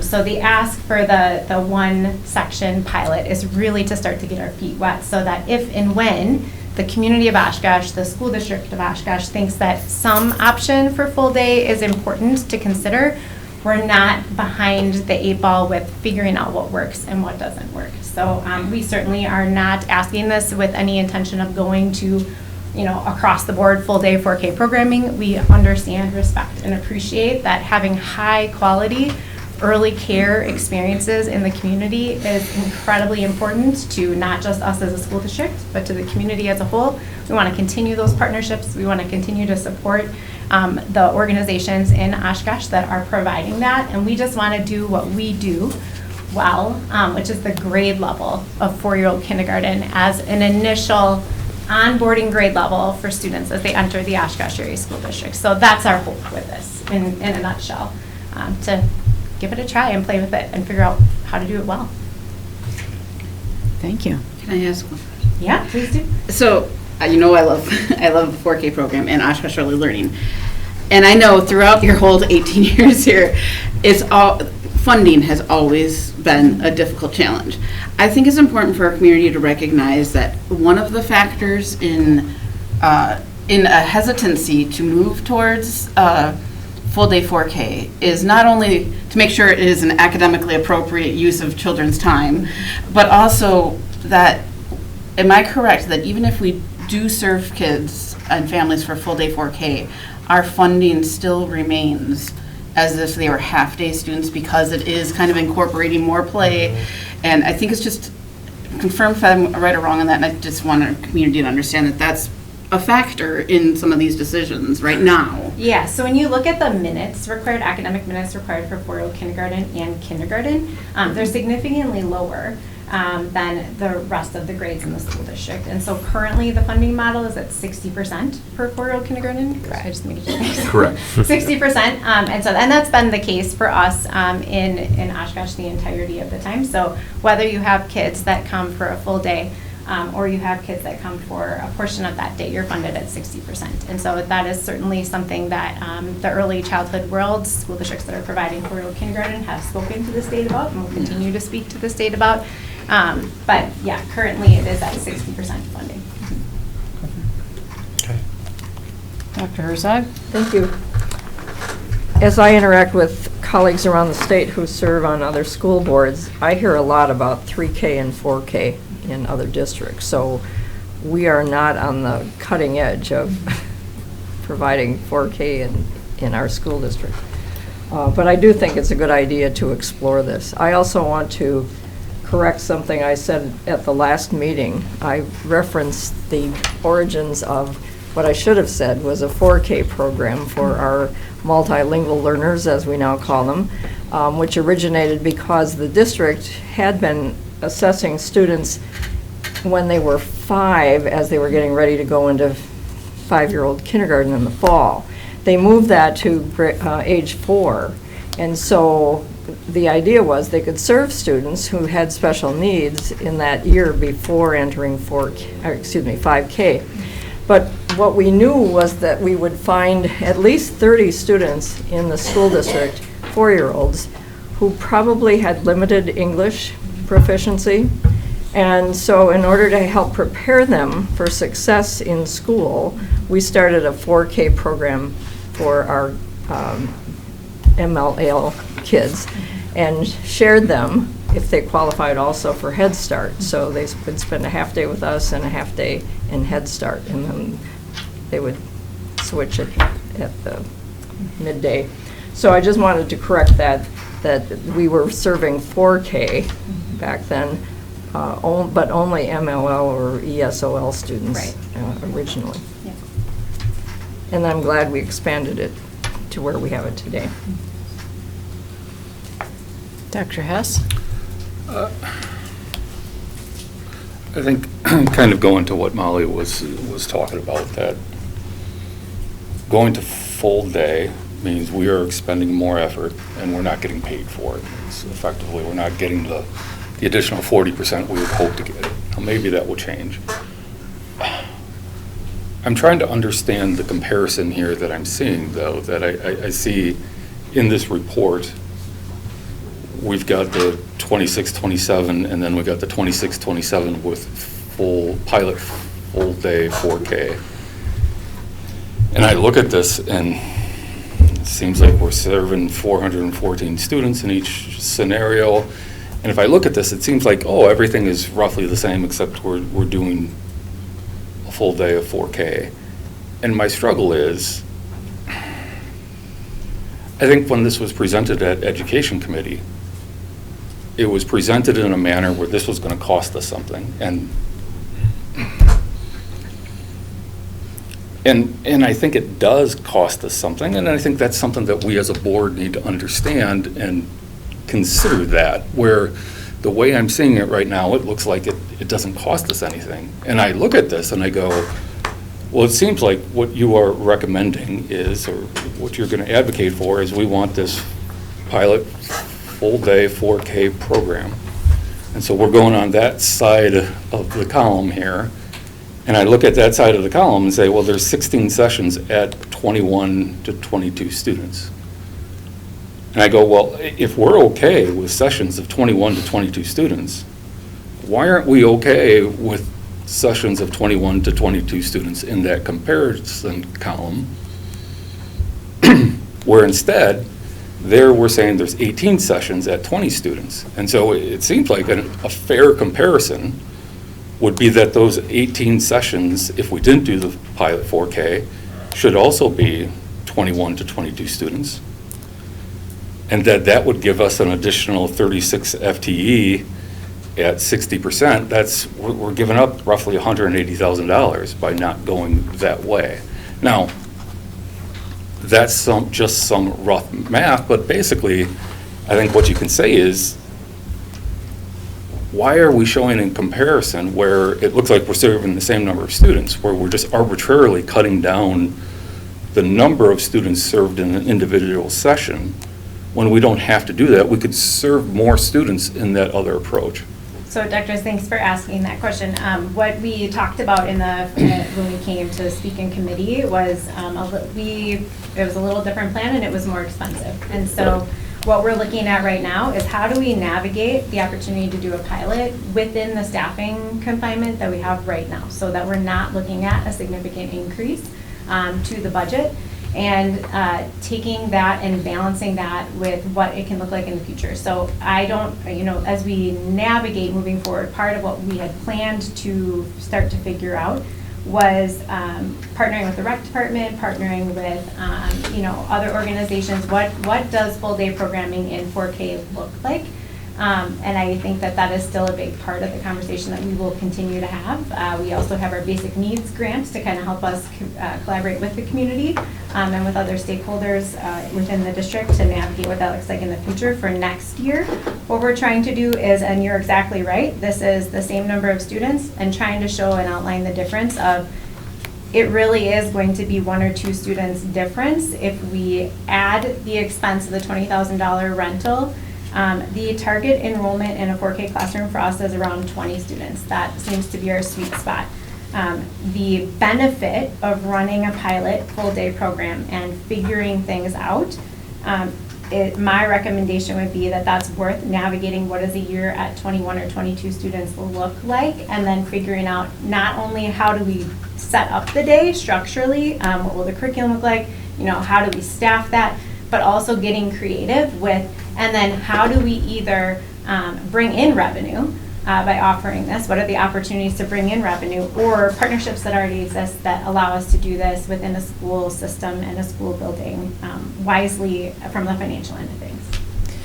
There's also conversations around the state about increasing the funding that we would get running a full day. So are you saying that the $20,000 that we would need for rent has been put into this formula, or is that on top of it? Nope. So the total is the $20,000 for next year. That's the total additional expense we would have going into next year. And that's simply the rental facility at Peace. So our original plan that we took to F&F had additional staff requested. Correct. We got the general feel from F&F that day that wasn't going to fly necessarily. So we went back to the drawing board Principal Shendel looked at her staffing model, and we took the base that we needed to make it work, and we feel like for that pilot, in order to get this off the ground, we can run it with a net zero staffing increase. I very much appreciate that you did the extra work Yeah. to figure out how to do it and still maintain the integrity and not overwhelm the class sizes and within as close to budget as we possibly Yeah. can. To do something that ideally maybe we would have not been pursuing this year. It came as a very much a surprise across the state over the last 2 months. Okay, thank you very much for your report this evening. Thank you. Thank you. If any board members have questions between now and the next board meeting, please reach out to Principal Shendel or Mr. Yerke. Okay, we are now entering agenda-related public forum. We have 3 people signed up for this evening, and for those that are signed up, clearly state your name, city you reside in, the topic you wish to address, and if you're acting as a spokesperson for a particular group of individuals, please indicate that group. Please clearly and concisely state your matters of concern, and your time limit is 3 minutes. And remember that use of specific names of district personnel may lead to liability. And if you have a complaint against a specific person, please use the district's policy. Okay, agenda related, Greg Kaboski.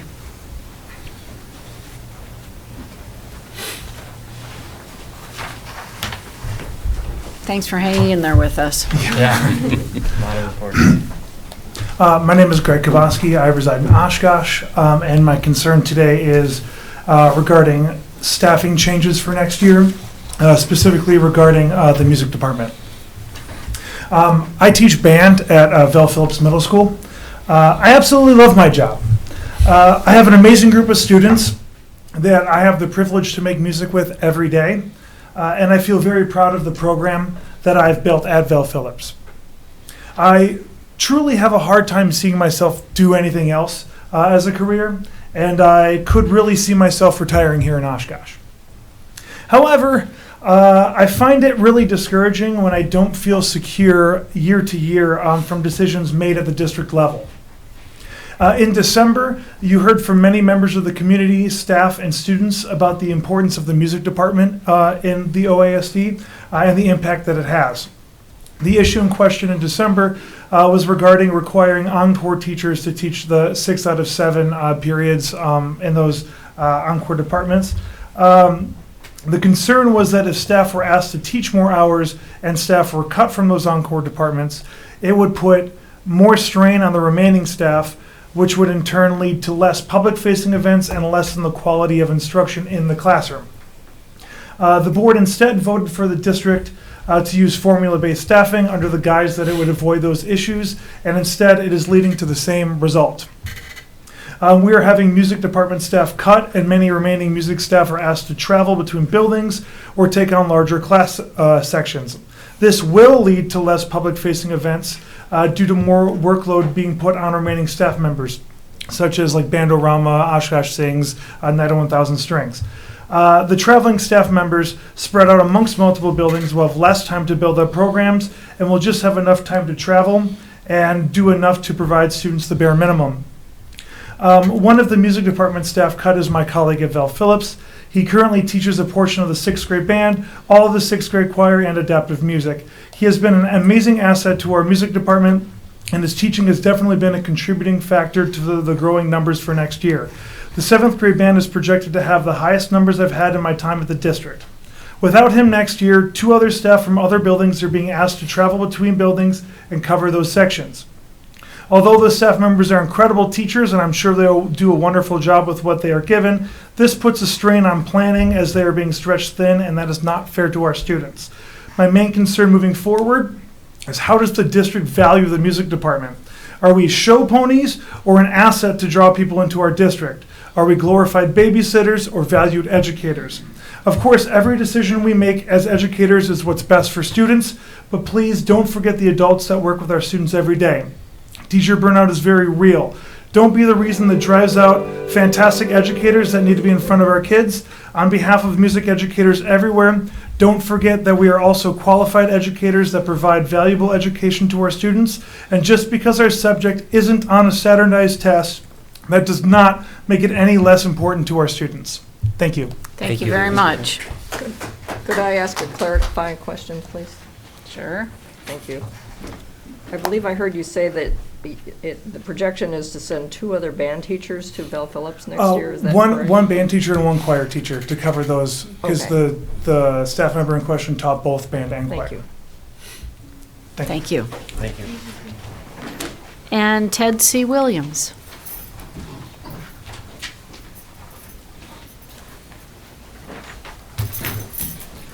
Good evening. My name is Ted C. Williams. Excuse me. I'm the choir director over at Carl Traeger Middle School, South Park Middle School. Currently, I'm one of the 2 teachers that will be transferring now to Val Phillips with the new proposal. In December, I spoke on behalf of the music department and elective teachers in regards to the proposed changes to require elective teachers to teach an additional course each day in order to be considered full-time. I shared our concerns, and for several hours that night, dozens upon dozens of other members of the community with their concerns about the proposed changes also spoke.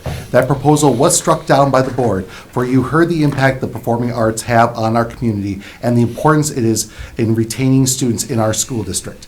Prior to spring break, the music department was informed of the new proposed changes, and due to how similar they are to what was struck down in December, I unfortunately come back to speak to this body on behalf of the music department.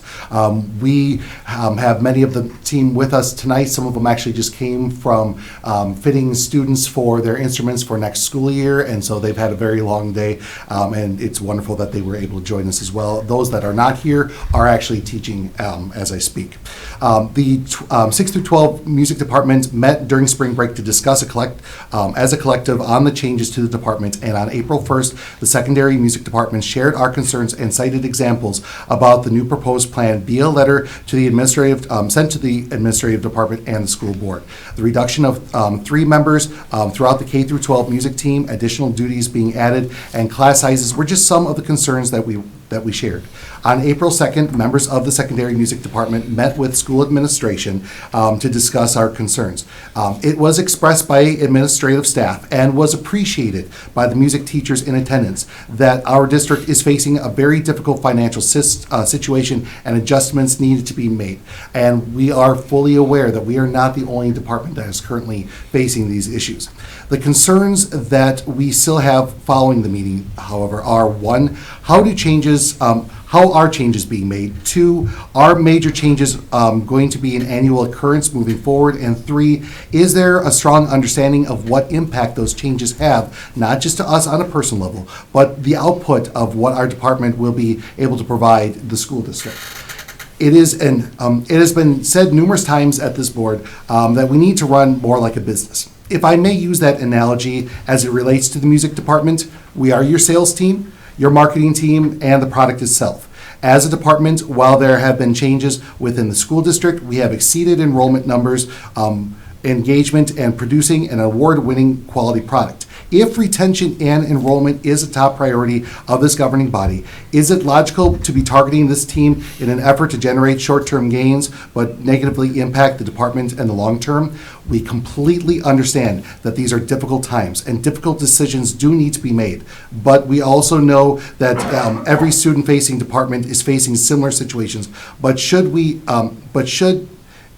It should be understood by all parties involved that the current plans will result in a reduction of services that we'll be able to provide, primarily the services that are to the public due to the constraints put upon us. So tonight, and my apologies for going over, we come to you tonight with one major question on our minds. What value does this governing body see in the performing arts and in the music department for the Oshkosh Area School District?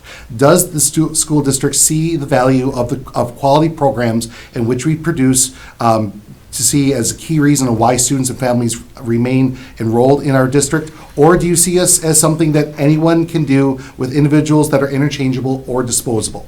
I ask not to demand accolades, but rather to better understand the long-term plans that this school district has for the programs that we lead. And I'm way over time. I have more to say, but I'll cut short. So thank you very much for your time. Thank you very much.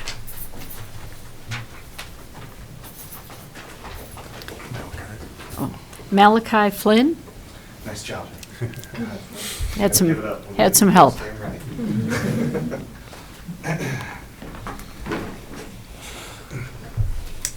Hello. Hi. My name is Malachi Flynn, and it's my first year teaching here at Oshkosh. I teach band, adaptive music, and music technology at Oshkosh West High School and Carl Traeger Middle School. My position was one of many included in the staff reductions this year. It was eliminated. I want to speak today not on behalf of myself, but on the principle of advocating for my students and colleagues. I came to this job in August, utterly inspired by my new students. Every single day is a gift for me to be able to work with them. These kids are so bright, talented, and so very hungry for experiences. Hungry for more from their school. What I saw this year was a passionate and gifted secondary music staff, too tied up by their schedules and duties to be able to offer our students the experience in music they so deserve. OASD music faculty have almost no opportunity to offer individualized instruction. Every performance and extracurricular activity is a struggle for staff to put together due to minimal prep time. And staff is busy traveling and is unable to offer, at times, space. Traveling teachers are unable to offer space for students because they're out of the building. Against all odds, though, these students succeed and triumph. Bandorama, Night of 1,000 Strings, Act 1 Show Choir, Oshkosh Sings, parades, polka dots, jazz ensembles, jazz combos, field shows, pops concerts, Oklahoma, Hadestown, madrigals, band concerts, choir concerts, orchestra concerts, Oshkosh Youth Symphony, student-led ensembles, West students performing in Disney World, pep band, middle school recitals, Martin Luther King Day, solo ensemble, and so much more. They succeed and they inspire their teachers and each other every single day against all odds. It is nearly a miracle that this district has the kind of students that they do, the kind of students that offer such quality performances, events, and services for our community.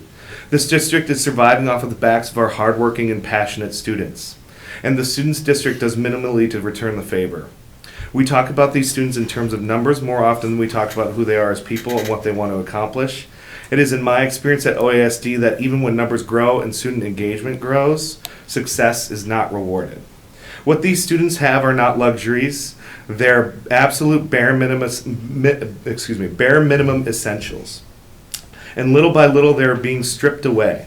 Making staffing and programming cuts left and right will do something for the administration in the short term, but long term these decisions are absolutely detrimental to our students. I'm asking the administration, what is the plan? What is your plan going forward to do better for our students? The students are this district. If you don't invest in them, there's nothing left to invest in. Thank you so much. Thank you very much. Thank you. Thank you, everyone, for agenda-related public forum. We now enter the non-agenda public-related forum. Mrs. Ackman, rules are the same. Thank you. Good evening. Good evening. Laura Ackman. I live in Larson, Wisconsin, and I represent Moms for Liberty.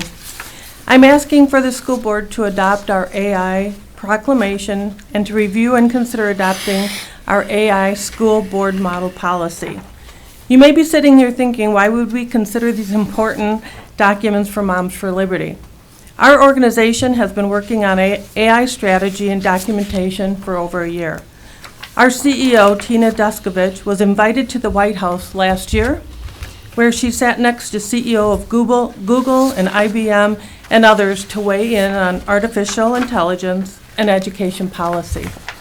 Last month, when First Lady Melania Trump hosted a global technology summit in Washington, we were represented by Tina again, where she was seated at the table. In the last month, South Carolina legislators accepted our statewide model policy for AI and is beginning to circulate it. They passed it through their initial screening from all their lawyers, and they didn't make any changes. I'm sure as it goes through the legislature, there will be some changes. Artificial intelligence is no longer a future concept. It's here in our classrooms. It has extraordinary potential to enhance learning, improve efficiency, and expand access and information in ways we could not have imagined even a few years ago. Used wisely, AI can be a powerful education tool. But with that opportunity comes serious responsibility. We have already seen what happens when technology outpaces guardrails. Smartphones and social media were introduced without fully understanding their long-term impact on children. Today we see rising anxiety, depression, and addiction. With AI, the stakes are even higher. This proclamation does not reject innovation. It embraces it with boundaries. It affirms that parents have the fundamental right to direct the upbringing and education of their children. It ensures transparency about what data is collected and how algorithms are used. It protects students' data from commercial exploitation and proofing. It requires meaningful parental consent and oversight. Most importantly, it makes clear that AI must remain a tool to support learning and that the keys to the AI toolbox belongs to parents. No algorithm should replace a teacher's judgment. No platform should reshape a child's worldview. No AI system should conduct or monitor social emotional learning or provide mental health services to students. And no AI tool should operate without clear safeguards and accountability. AI can help strengthen education, but only if we put the proper guardrails in place now. I respectfully urge you to adopt this proclamation and policy and lead with clarity and commitment to the families you serve. Thank you. Thank you very much. Thank you.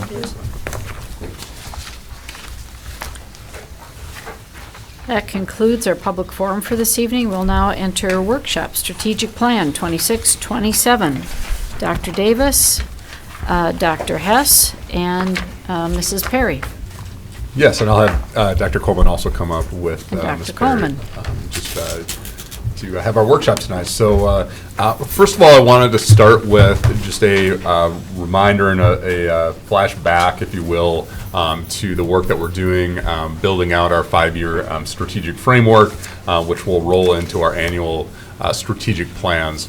And so the document that you have posted for you, that we also have up on the screen, is the document that we're using as a framework. So I just wanted to, first of all, start the context of what that work is. I have an opportunity for Dr. Hess has done some work just related to some goal setting considerations that I want to introduce to the board tonight, and then Ms. Perry has some perspective from the classroom, which I think is very valuable for us as we're doing our goal setting here at a board level, to think about what is that impact actually in the classroom where the action is happening. So I want to be able to work through that cadence of presentation tonight. But again, bringing us back to why are we doing this from a board standpoint, looking at our 5-year strategic framework. We have on there our vision, mission, values, and our core areas that we're taking a look at. So tonight we're not going to, again, do any adoption. We'll have some conversations related to our key performance indicators. Dr. Hess has a proposal for consideration related to some goal setting, but we won't be doing any of that determination and voting until we get to the other side of the school summit that's coming up at the end of April, because we want to make sure that we match up any key performance indicators that we have tonight, or that we adopt as part of this plan, that matches what we're hearing from the community. So we'll suspend any final determinations until May and June in conversations we'll have with the board. But again, wanted to be able to start tonight with some insights on what that work is going to be. At this point, I want to turn it over to Dr. Hess, as we've had some conversations related to our strategic planning framework, and talk through some of the work that he's done around some considerations for methodology related to goal setting for both reading and math. And again, what Dr. Hess will talk about is some specific work that he's done around what we would consider likely a high priority around reading achievement and math achievement, knowing that those final decisions haven't been made, but we anticipate that being something that we'll work through. Also building off, if you remember at the last meeting, we also talked about developing SMART goals, and so his methodology would then contribute to that. So Dr. Hess, I'll have you take it away and talk through what this consideration could be for potential measurement. Okay. Oh, we do have that. Wonderful. Yep. Any chance we could make it smaller, just so you can kind of see everything? I think, as Dr. Davis was saying, I'm only considering math and English language arts achievement in my mind. This is something that will be a key performance indicator in my mind. I'm not saying that that doesn't allow for growth or anything else like that, but this is the one thing that I feel like it's education. This is what we're trying to do. And so what I have first done is kind of looked at what are all the elements that, assessments that one could use and evaluate why would I choose one over the other. And so one thing is, hey, we as a board are trying to evaluate as much of the district as possible. So considering what all grade levels. And so I've considered the forward exam, the iReady, the ACT Secure or the ACT, and then the composite. There is a composite score that the DPI puts out on the report cards that says, when you add those two together, what is the overall percentage proficiency? And that's really the one that I would prefer to go with in large respect. One, when you consider grade levels covered, that covers the most of them. Next one that I looked at is just this alignment with state standards. And we know that the forward exam is intentionally created to align with state standards. The ACT and the ACT Secure, those are elements where the DPI does evaluate that every year. I've given a link for a report of the most recent year where they've evaluated how well they align with state standards. And then there's the iReady, which we know there are high correlations, so likely it is aligned, but we don't know it utterly for sure. So again, I would argue that using this composite score is going to be better than necessarily the iReady. The third element that I looked at was just, do we know the control group, and to the extent that it's publicly available? And you know, the one downside with iReady is it's a national control group, but I don't know who that is.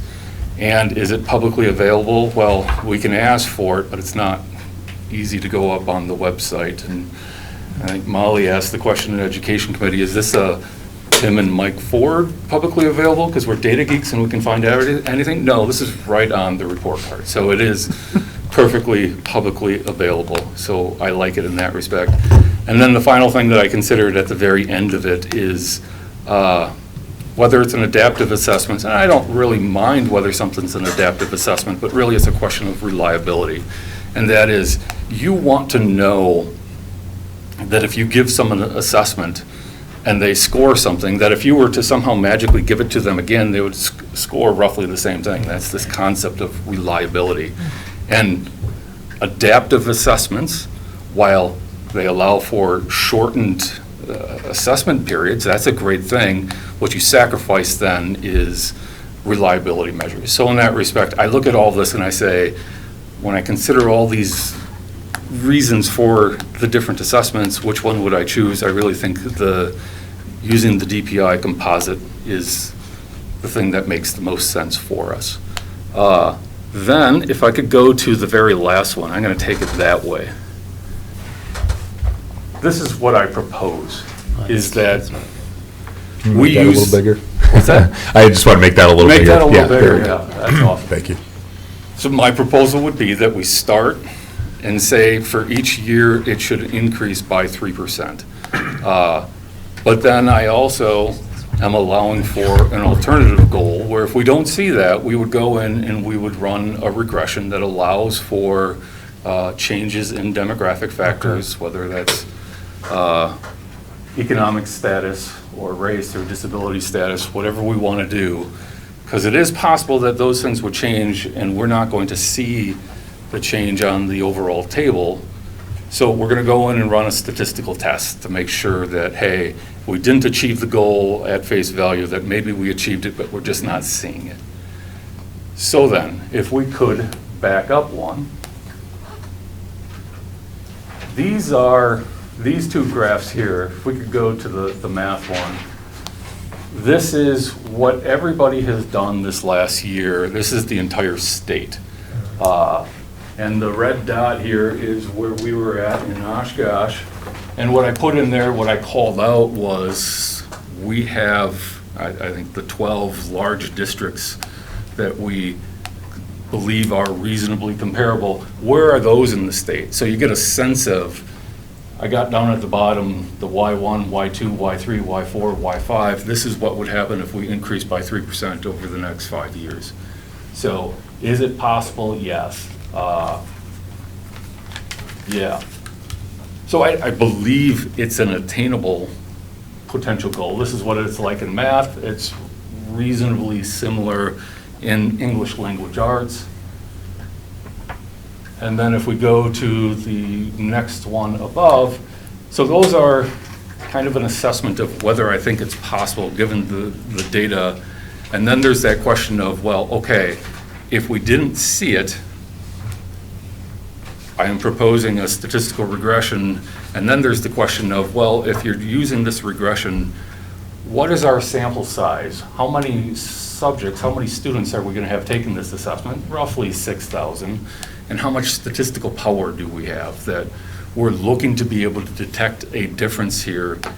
And this is a concept of, hey, how much data do you have where can you actually detect the signal if it is there or not? Because that's what we're attempting to do here, is find a signal that we can't visually see. And we see at this number of students, we do have enough statistical power to do this. So from a district-wide standpoint, I think that's a reasonable goal to have, and it allows for the possibility of being able to detect it without seeing it at face value. Although I will say, the one downside to this is that statistical power thing here kind of alludes to the fact that that alternative goal can't be used at the individual school level. Because at an individual school level, now you're only talking a couple hundred students per se. You don't have the power to be able to detect that. But that's what we got. So that is my proposal for creating a key performance indicator in math and English language arts, allowing for this idea of an alternative assessment using statistical methodology. So I think it addresses all the debates that we have had over the last couple of years about this. Yeah. Agreed. Yeah. A nerdy question. Dependent variable on the regression model you're using? That's the alternative goal? A binary outcome of have they met proficiency or not. Okay, that's what I was. Repeated measure. Okay, so you're just looking at either they hit proficiency or they don't, individual, okay. How Gotcha. does growth fit into your equation? That's a different. Yeah, that'd be. That's a different animal.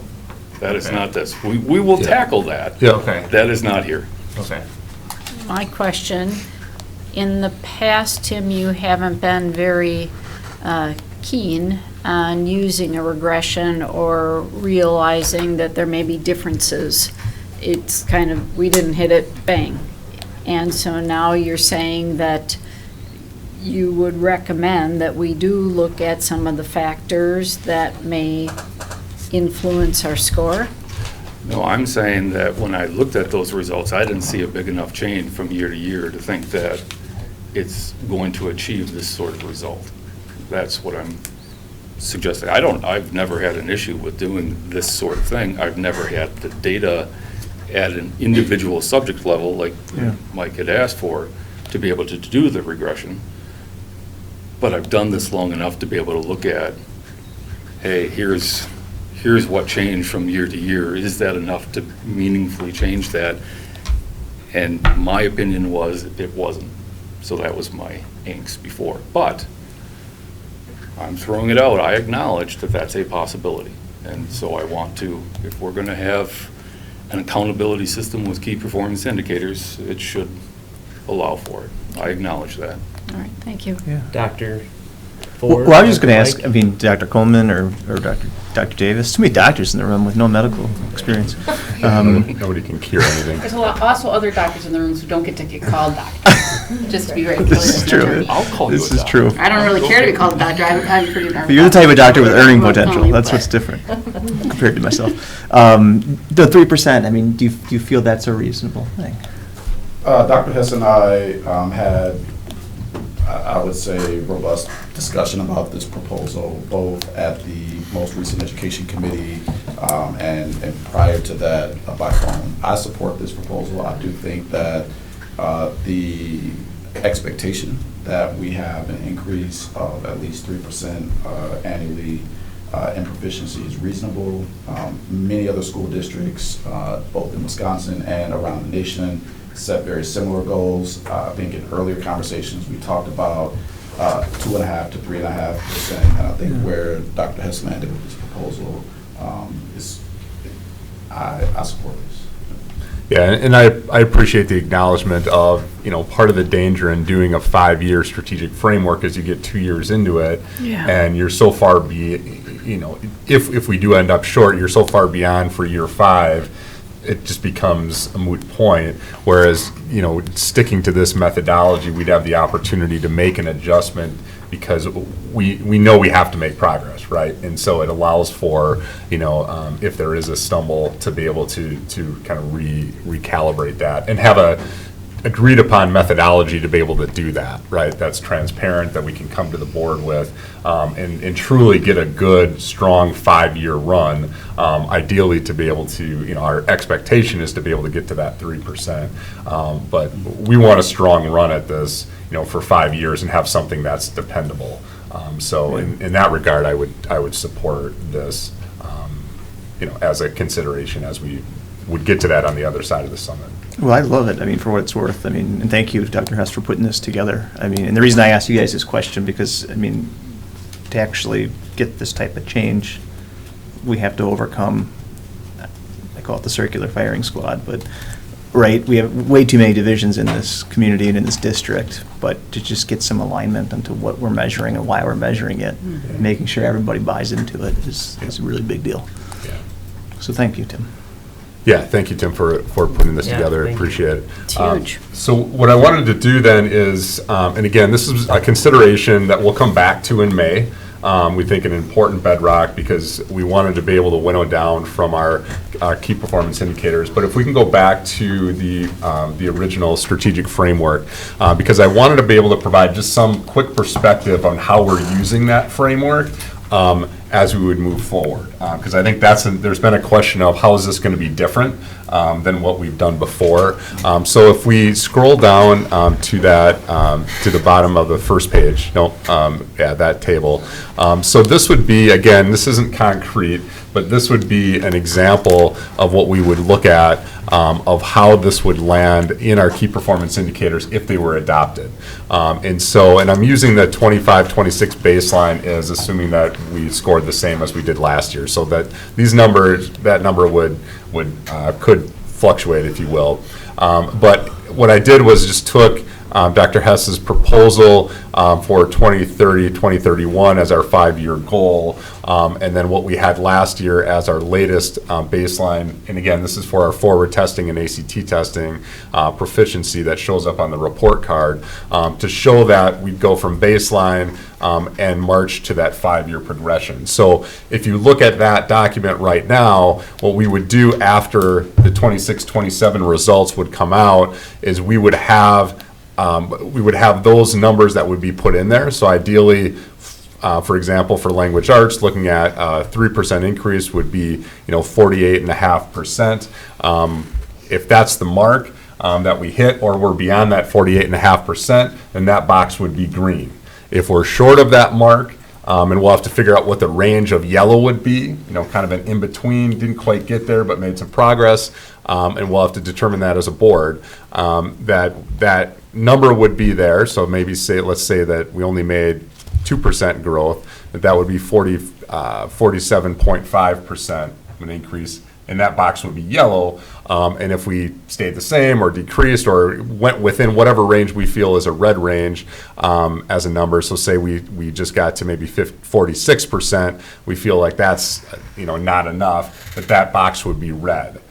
So what will happen over time then is we'll be able to look longitudinally and see what the pattern is related to hitting our goal, being just short of our goal, or a red, which would be an alarming, that's a place that we should focus in on.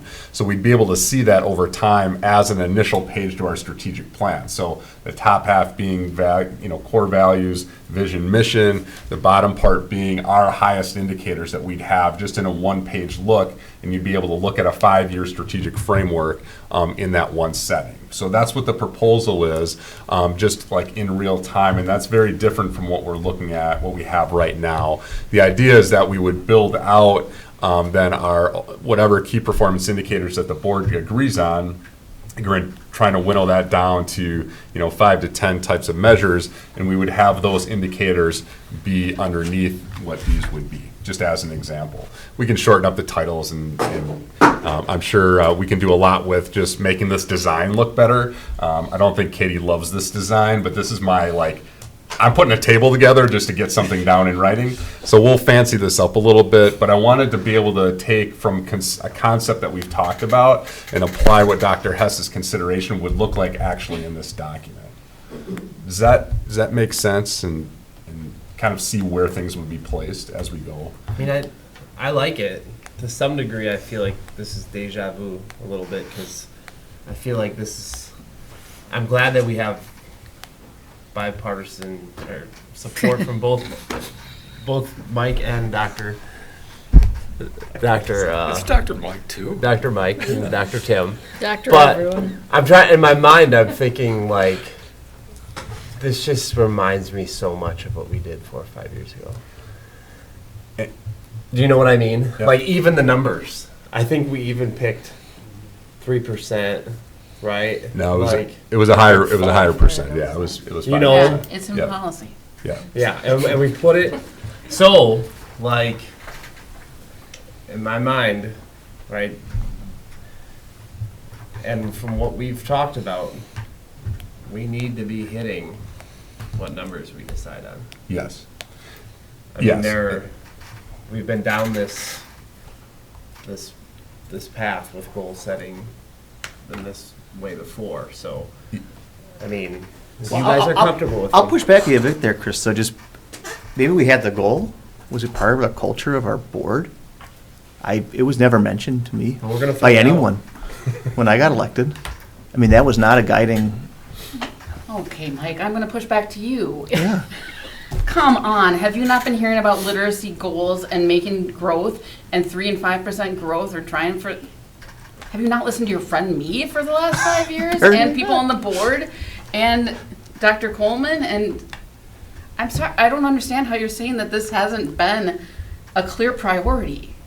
It has not been the North Star guide in the district in my observation. I And you can disagree with you it. want what a North Star guide needs to look like. But that's why we're going through strategic planning, so it will be our North Star for every person sitting at this table. Okay, so we got Tim to say he would do the retrogression. Mike, we need to know that you will be okay with whatever is. This will be a sufficient North Star to say, well, we're actually. We don't have to commit to that today. This is just, if this is one of our goals, but yes, Molly, we all need to be in complete agreement what our North Star is, and that's why this exercise is so good for our community, because we have to move forward together. So, Chris, so just to combat the deja vu, right, and that we're in a different setting. So one is to be able to pull this out into a front-facing, active document, right, that we have for a longitudinal mark of whether we're hitting our goals or not. So this would be part of that example. If you scroll down to the next page, so the next page is our what we'll call our strategic plan, our 1-year plan on a page. So that's going to have both our annual goal, so not our 5-year goal, but our annual goal, which would be those 3% marks. So that will be, again, front-facing for what we have from an annual standpoint. And then on the bottom of that page is going to indicate what are the 3 to 5 strategic initiatives that we're going to drill down into the system to be able to really move the needle on that. So if you can just stay at the previous. So at the very bottom, again, and I just used academic tracking as one thing that's come up in the education committee as an initiative that we need to make sure that we're moving on. So that the connection between the initiatives and refining those, right, initiatives and what our goal setting is part of what we're proposing to be able to do a more clear job of across the system. Because I will say in a second, we'll hear from Ms. Perry that's talking about like what's the influence at a classroom level. It's very important for us to simplify and clarify down the system. And I think that's where I've fallen short from a leadership standpoint, is to really make sure that we're understanding all the way up and down the system on what the priorities are and what everybody's responsible for, like in that space. So I've got a tool that I'm also going to touch base on tonight that is going to help support that. So I appreciate, like, we've been down this before, but this is an evolution and a renewal into that space that I believe is going to get us better traction, because we're going to be able to focus in and go deeper as we're moving forward. Well, I'd love to see us get 3% every year, back to back, for the next 5 years. That'd be great. But that is going to be the standard. If everyone agrees on that, trust me on that. Absolutely, yeah, and that's where we're at. So again, introducing the framework, the 1-year plan on a page. I talked about it as the second page. What we'll do then for the strategic initiatives, if you go down to the next sheet, is we'll have action plans for each strategic initiative. So this is what we'll do internally to be able to have, in this case, Dr. Coleman be able to look at academic tracking. He would own that initiative from a system level, and then he would have his action plans that he's working through. So that would be an internal-facing document. What you would see at a board level and from a community level would be that last document, or the next page would be looking at what does our timeline look like to generate strategies that feed into that initiative. So we'll have 12 months worth of strategies and descriptions that we'll have front-facing. So that's also more transparency, something we haven't had before in the system. And again, refining that down into what our most important measures are and what those priorities are as we're moving forward. So I just wanted to be able to present those documents. We obviously, don't have those completed yet. We want to be able to make sure that we're taking the lead of the community and the board in setting those key performance indicators. But we also know that, like, academic tracking is something that we've talked about that will likely be part of that process. So again, this is something that's more thorough. The expectation will be there not only for performance, but as we're moving throughout the system, being able to look at what are the processes that are in place that need to improve also as we go. Any question? Yeah, I don't know if Dr. Irzak. I really appreciate, Tim, what you've done in terms of bringing this forward, and I like the notice that reference to regression, because there are variables out there that will impact learning that we may not be aware of fully, or at least the extent to which they impact the learning. To address Mr. Wright, Dr. Wright, Mr. Wright. Dr. Wright. Give it to him. He's all right. Emeritus. All right.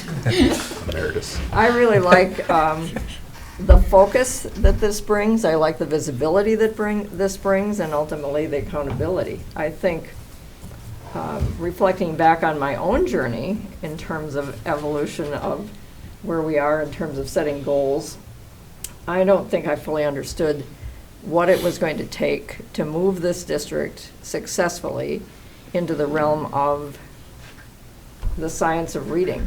I didn't fully understand the extent to which we were going to have to change materials, the extent to which we were going to have ongoing, and by that I mean over a period of years, professional development for our teachers, nor did I fully understand what that was going to mean in terms of the ongoing transformation of our principals as instructional leaders in the area of literacy.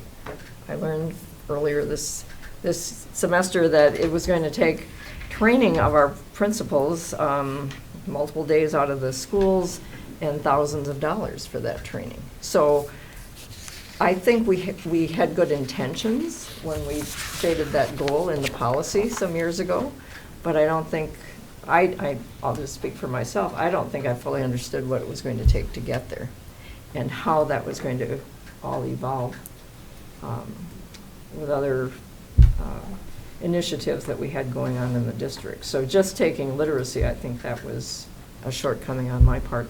But I do like the 3% because that gives a very targeted goal, and we can analyze every year whether or not we're making that, and if not, why not, and how do we continue to make progress. Thank you. So with that, I want to just put a pause, just a mental pause on student achievement measures from what Dr. Hess had talked about. And I want to focus, again, zooming out to the strategic framework, and the importance of the strategic framework is not only for the board to be able to set key performance indicators for the system. The real value of that is to be able to be clear and concise down to the classroom level. So our teachers know what's expected of them, and the students then understand what's expected of them as they would, gain an entire year's worth of learning. And so I asked Ms. Perry to come tonight to talk about just the impact that data and assessment has on her classroom, because as we as a body sit here and decide in May and June what our key performance indicators will be, those will have a direct effect, to your point, Chris, on if that's the standard, that's what the accountability is going to be. That absolutely needs to be aligned down to the classroom level. And so our teachers are going to be paying really close attention to what we do here at a board level, because that's where the action happens. I can do all the speeches and professional development, I want. At the end of the day, it's Tara and her kids doing the work Monday through Friday. That's the only thing that's really going to make a difference. So I want to make sure that as we're thinking about the framework, we're also thinking about our teachers in the classroom and the clarity and consistency that they need.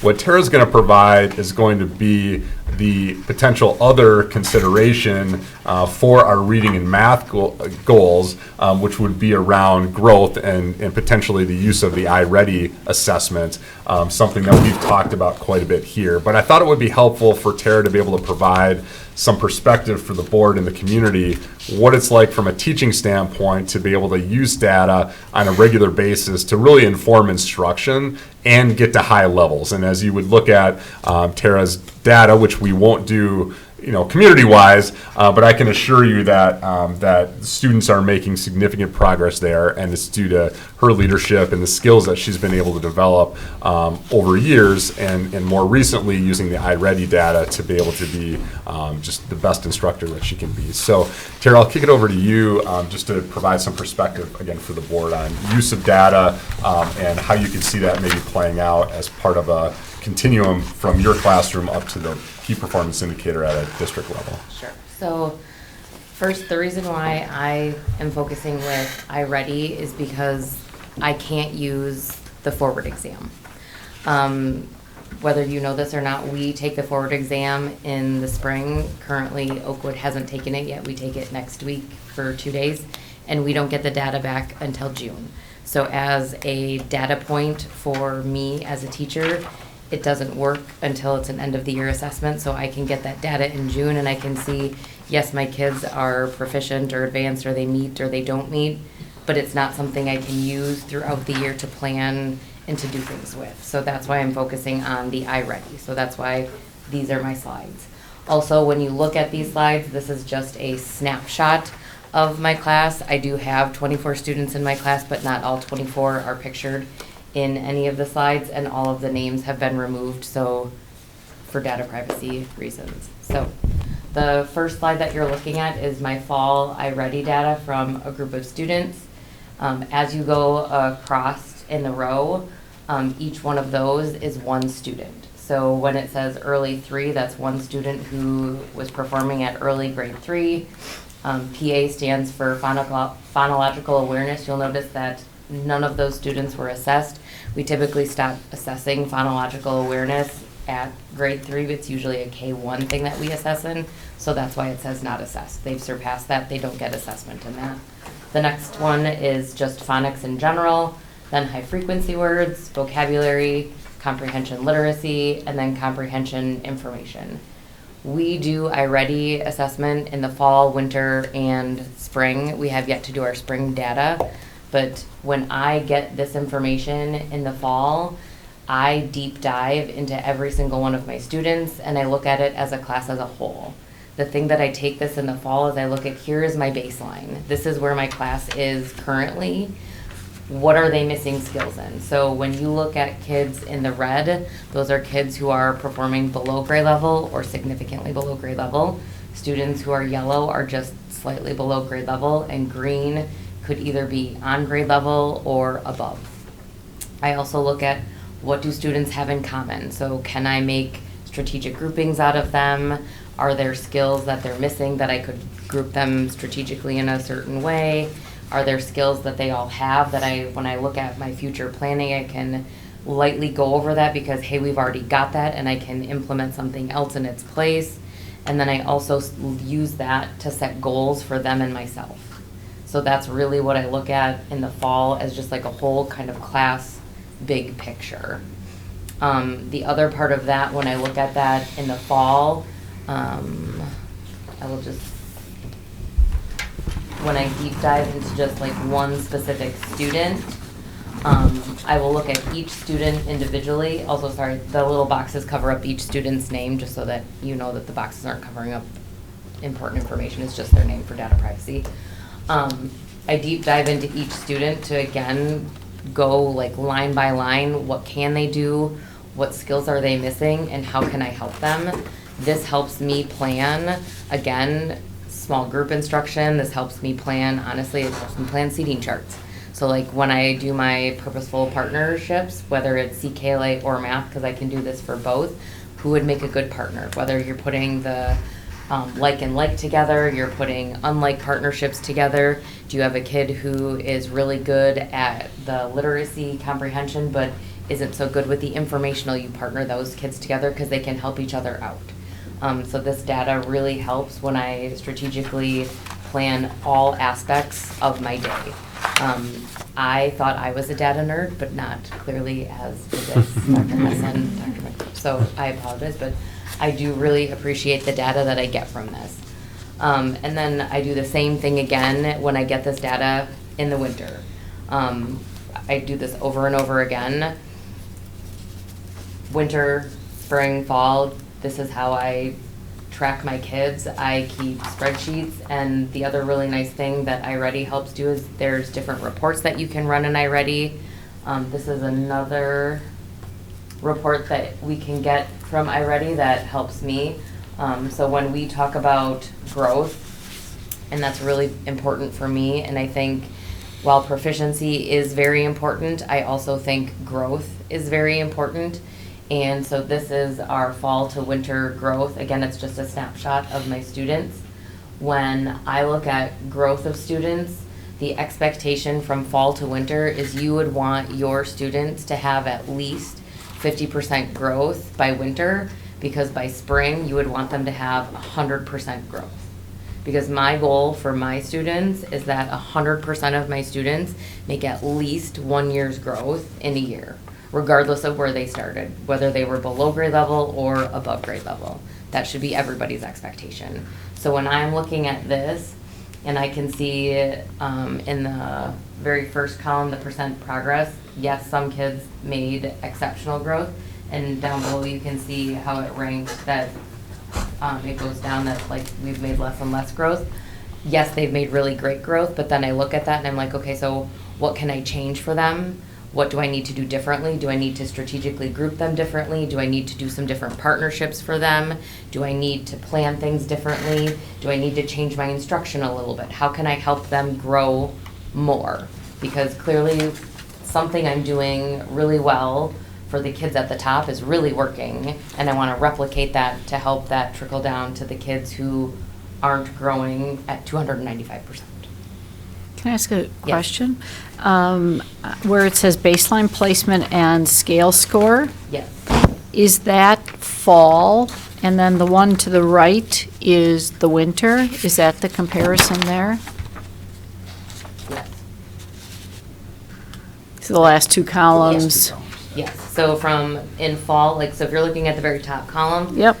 That student was early 3 in the fall, and then in winter, they placed late 3. Okay. Other questions so far? It's impressive when they were at second grade level and they moved into third grade where they, It's not a question, but a comment. I mean, you call yourself a data nerd, but what you're doing, you know this. I mean, these are real students, Yes, right? these are my kiddos, yeah. In other words, you're using data as a tool to Mhm. make sure students are getting where they need to be. Yes. All of this is about driving human outcomes. Yes. So thank you for sharing that.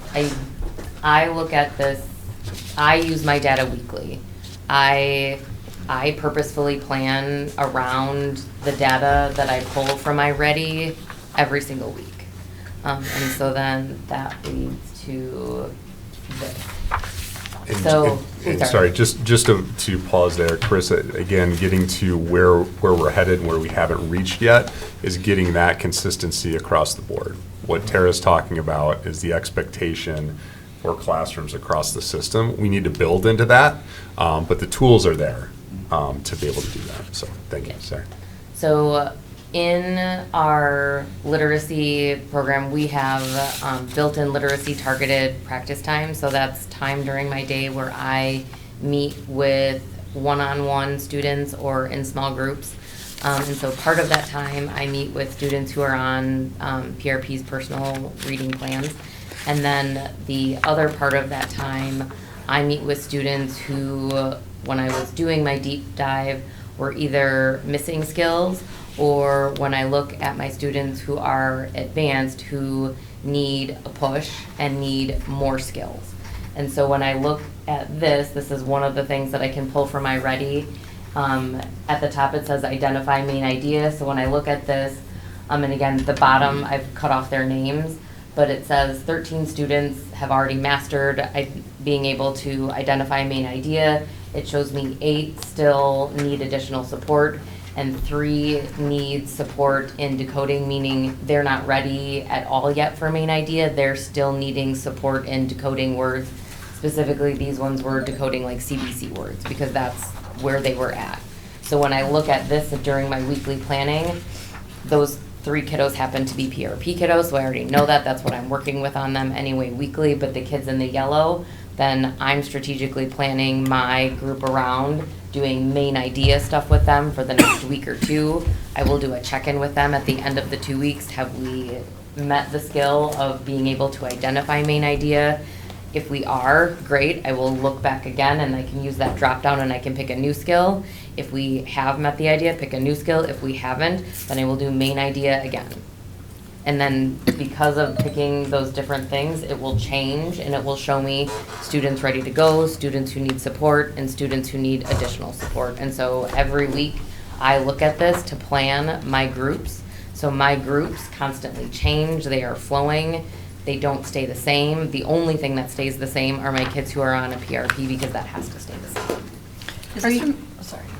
I was just gonna say, are you using your Chromebooks as assessments to get this weekly evaluations? No, the students take they take this 3 times a year. That's what they do. And then I use the data from my Chromebook. So all of this data is from the 3 assessments that they take. But I was just wondering if it changed week to week, if you have intermediate assessments in between the 3 big ones. Is this from CKLA, this page? No, none of it is from all CKLA. iReady? This is all iReady. So we do have access to iReady MyPath that my students do use twice a week, but that does not filter in to this. I'll show you that on the last page that I filter in, and I use that a little bit differently. Okay. Same question, same type of question, because, well, because I was assumed that this was CKLA, because I just want to point out that progress has been made in this district, and if iReady is a tool that helps us do this, the fact that we have words being said to teachers on a regular basis, saying the words decoding and explicit instruction in decoding is huge. Like, and that's why I assumed it was CKLA, No, but it's all iReady. this is this is a big change, that this is what is an expectation of our staff. And so what we'll, as we'll work towards this, as you would think through what Tara just explained that's going on in her classroom, zoom up a level to a school, right? We'll be able to pull data from a school level on what patterns are going on from a school level, pull that up to a director level, right, where you have a group of elementary schools that they'd be able to detect patterns, and then pull that up to Dr. Coleman's level as he's looking at instruction across the system in literacy and being able to see the patterns at an aggregate level that Tara's looking at for her micro level in her classroom. And now Dr. Coleman on a weekly basis is able to see and monitor that work and be able to go and support with professional development or observations and accolades of the great work that's going on in the system. That is very different from where we stand right now and where we're and is where we're headed. So I just wanted to be able to provide that context, because this is masterful use of the tool. So Tara, I appreciate you describing this, because this has systemic implications for the good as we're moving forward. So because of being able to do this and with my weekly planning and using this data and being able to have my groups be fluid and moving, I know exactly where all of my kids are. And I don't say that to sound braggy, but I do. I know exactly where my kids are every single day. I know what level they are. I know what they can do. I know what they can't do. And I can use that to my advantage to help my parents also help my students. So being able to very nitty-gritty know what my students can and can't do is very helpful to me, because then I know how to talk with my parents and say, this is how you can help at home, and it's not just read with your student, because I know that is helpful, and I love when my parents do that. But it's also, here's a spelling game you can work on with your kiddos, or here's some vocabulary you can practice, or here's this that you can do at home with your kiddos. And that can change over the course of a couple of weeks. And so because I know my students so well, I can do that. And that's really important to me, that I know my students. And so that's why I am really passionate about looking at the data and doing this, because I also am really passionate about growing my students, because I want them to achieve. And so the other conversation that Dr. Davis and I had was about goal setting. And so I had kind of a hard time, like when I first started teaching, with goal setting with students, because I remember when kids would come in and they were like, I'm an M, and I was like, oh, my soul is crushed for you. You are not an M. You are not the number, you are not the letter on the book bin. That is not you. And so I have worked really hard with my kiddos to say, I am a reader, or I am a mathematician. And so when I do goal setting with my kiddos, it's, you are a reader, you are a mathematician, and then what can you do to become a better reader and become a better mathematician? Because yes, because of iReady and how the program works, they see the number, they see the score, they can see it go up. But they know they're not just that number. So they know in order to become a better reader, they want to read faster, or they need to be able to solve the tricky words, or they need to be able to use evidence when they're talking about their book, or in math, they need to be efficient math problem solvers, or they need to be able to clearly explain their thinking. And so when you set goals for us, your goals have hard and fast numbers, or 3% growth that we have to have. But I also want you to think about that at the kid level, because your kid is not just a number. And I don't ever want our kids to just be that number. And I know we do have to be accountable to a number, but I also want our kids to be able to say, I can do this by doing this. Mm-hmm. Does that make sense? Mm-hmm. Yeah. Okay. And we can live in that paradigm. We can live with both. Yes. Right? And I believe we have to live in both. I think that's been the age-old argument in school systems, is that it's either one or the other. We either love reading, and we're talking just, about the passion of reading, or we're focused on the numbers, right? Like, we need to be able to do both. working with the numbers from an adult standpoint, accountability for myself, for Dr. Coleman, all the way down to a classroom aspect of that, because we can understand the data points of that. But when all of you next year, walk into a classroom and ask what the goals are, what I would expect from Tara's kids are, my goal is to be a reader, and this is how I'm a reader. This is what I'm working on to be a reader. That is right on. Like, that is exactly what we want from them. Then I want to be able to pull Tara after her kids have gone and they're safely in a space. I want to pull Tara and talk about, like, what is the percentage of increase that you would anticipate based on what you've seen, and I want Tara to be able to tell me that based on what she is monitoring on a weekly basis. That's our North Star. Like, that is where this system will make significant progress in moving forward, and that's where we're headed. And Tara said something really important too, because I remember when I was at Oakwood PTO, and my wife was as well, that parental involvement at Oakwood and resources are off the charts.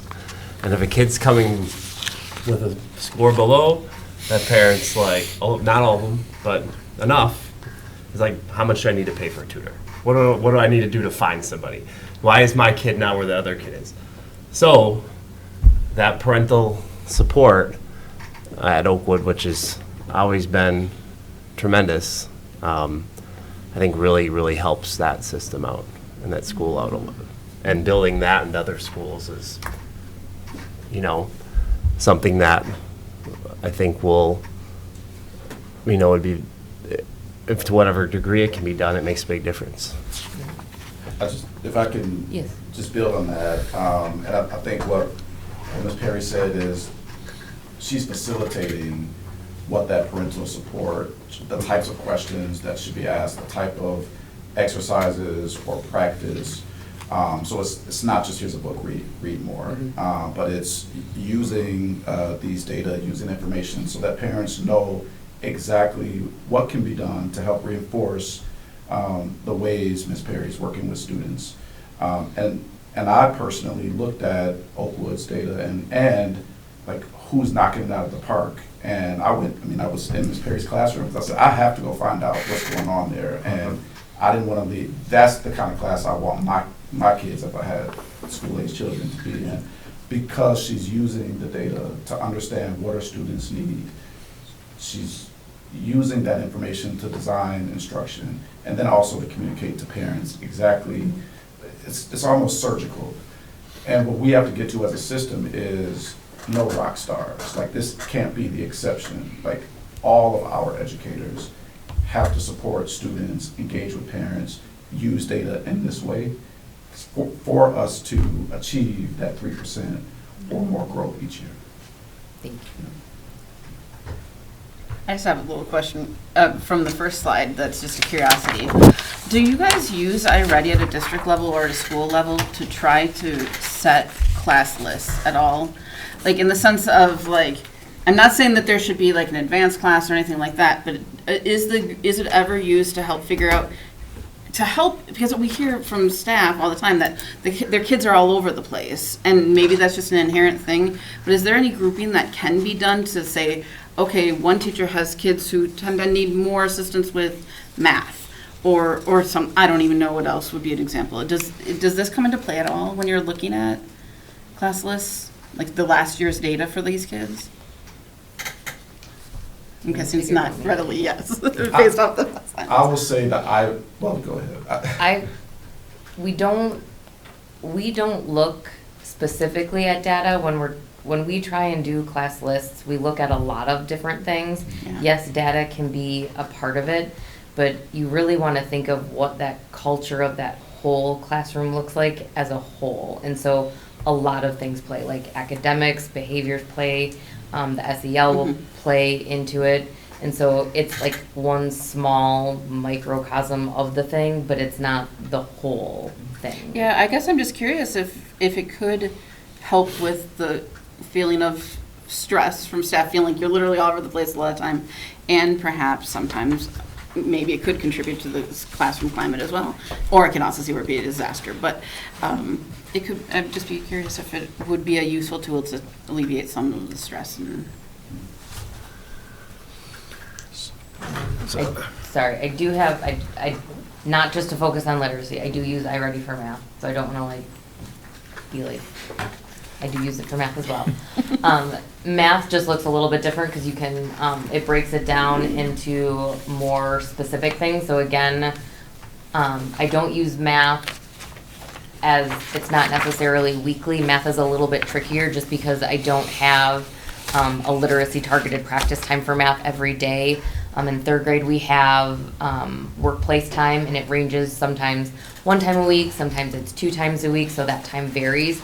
So usually it's more every 2 weeks I sit down and I analyze the math data, and I'll pull different groups of students who are either missing skills or need more of a push. But math still has that same aspect to it that you can still pull that same data. It's just not as frequent as it is in literacy. And then the last one, so we have access to this just in literacy. The students in third grade in my room access iReady My Path 2 times a week for 20 minutes. And because it is adaptive, like Dr. has said, it meets them at their level. So some of them might be working on vocab, some of them might be working on phonics, some of them might be working on reading comprehension. And this just shows how many minutes students were active in it, how many lessons that they passed. I look at it to see which lessons they've passed. Are they on track? I don't fully put all of my attention there just because I take all of my data really from like that fall, winter, spring, because this is the first year that we're really doing this. And so I don't have a whole lot of experience. So when I'm digging into this data, it's not giving me exactly what I want right now. So I stick more of my time into the fall, winter data that I have right now. And so I'm looking to see, are they on task when they're doing this? Are they getting the questions right? Do I need to have a conversation with them about, are they on task? Do they know what they're doing? Is something tripping them up? And so that's how I'm using this data more. But we don't have access to this in math. So this is just a literacy aspect. So what I'll just add, and I know it's late, so I'll be quick with this, is if you all remember the 4 components of our proven process, one of those components talks about how we use data. And Dr. Davis will, in his exercise, show throughout our system what that means. And so what I want us to also think about is the strategic use of data at the classroom level, how our ISTs use that data, how our directors use the data, how I use it, how school board members use and interpret data. And so again, as we get more sophisticated and have better coherence, especially with those 4 components of our proven process, knowing that there are expectations for how data is used to make decisions, to inform strategy across our entire system, and how those expectations are communicated, and then what the accountability looks like, again, from the board level to the classroom level and in between in each of those areas of our proven process. And specifically here, we're talking about one of those components, which is the strategic use of our data. Great. Dr. Hess, did you have a? Yeah, I'm just curious. Having taught statistics for a fair number of years, I appreciate that there's a large percentage of people in our society that are, best said, allergic to data. They don't want to use it. And then I heard Dr. Coleman suggest we want Ms. Perry to be the norm, not the exception. So my question is, how far are we away from that? Where is our staff in terms of using the data the way Ms. Perry had suggested that she uses it? Do we have a lot of training to do, or do we have a lot of people that find it? We do have an obligation to invest in professional development so that more of our teachers can do this. We also are working with a group of teachers, our elementary work group, because this also takes time. So it takes expertise, but it also takes time to do. And so what we are currently working through is identifying the professional development, the collaboration, which I know you all do that in your grade level meetings, but then also making sure that the workload is not so unmanageable that the energy and the time that it takes to do this is also there for our teachers. So professional development is certainly one aspect of being able to norm what Ms. Perry's doing, but it's also the collaboration and then the time that it takes to be able to do it. And I would say, and I'm going to hold my exercise as a teaser to the April 22nd activity, but I will say we should not underestimate the value of clarity and expectations. Like that's what we could set up with our framework, and when we set expectations, we see people rise to that. That's something that I'll provide a tool that we're building out for next year that's going to provide that clarity for us as we go. So, but I would say at this point, that's all we have to present on this topic. Tara, thank you so much for coming out. Everyone was great. Thank you. Giving us a lot to think about and making us even more open to listen to our community. So thank you very much. Okay, moving to the consent resolution agenda. The board's been furnished with background material on each item or has discussed at a previous meeting. They'll be acted on with one vote. I'd like to pull the EduStaff contract, so number 2. Yep. I'd like to pull number 1 and 4. Well, let's pull them all. Yeah, why not? Okay, anyone else? Nope. Okay, we have 2 that were voted. Was 1B pulled? Yes. Both. Yes. Yeah. Okay, thank you. Okay, we have 2 that we're voting on for the consent resolution. That'd be number 3 and number 5. Move to accept or whatever. Smeltnik? I'll second. This is why I don't make motions. Board? Yes. Ford. Sorry. Oh, aye. Yeah. I thought you didn't know me. Hess? Aye. Smeltnik? Aye. Wright? Aye. Wyman? Aye. Consent resolution carries. Okay, let's go back to number 1. Is there a motion? So moved. Second. Okay, now we can entertain discussion. I asked to have this pulled. I'm wondering if Mr. Yerke, he's still here? Yes, he is. Could you, I got to deal with 1A and 1B separately, although I think maybe Dr. Herzog was interested in 1B too. 1A, I question, and part of it comes to some of the agenda-related public forum that I heard today. On the 14th of January, we voted for the budget reductions. We were targeting 5.5 million. We cut 4.67 known, plus we knew there was going to be secondary, and we were going to go to formula-based staffing. A couple of weeks ago, I think the board received notification about some of the formula-based staffing, and some of the, without giving anything away, there is a number of individuals, that is on the list of resignations that I thought we were informed was part of the formula-based staffing reductions. And I'm trying to understand are these resignations out of free will, or are these resignations part of the reduction process? Is there anything you can say about that? Yeah, I'm trying to just be cautious. Yeah, I say without right. diving into personnel or specific individuals. I would say yes and yes. There are some people within that pool who were part of the reduction and chose not to go into the pool of people who could have been placed into another position, and they chose to resign.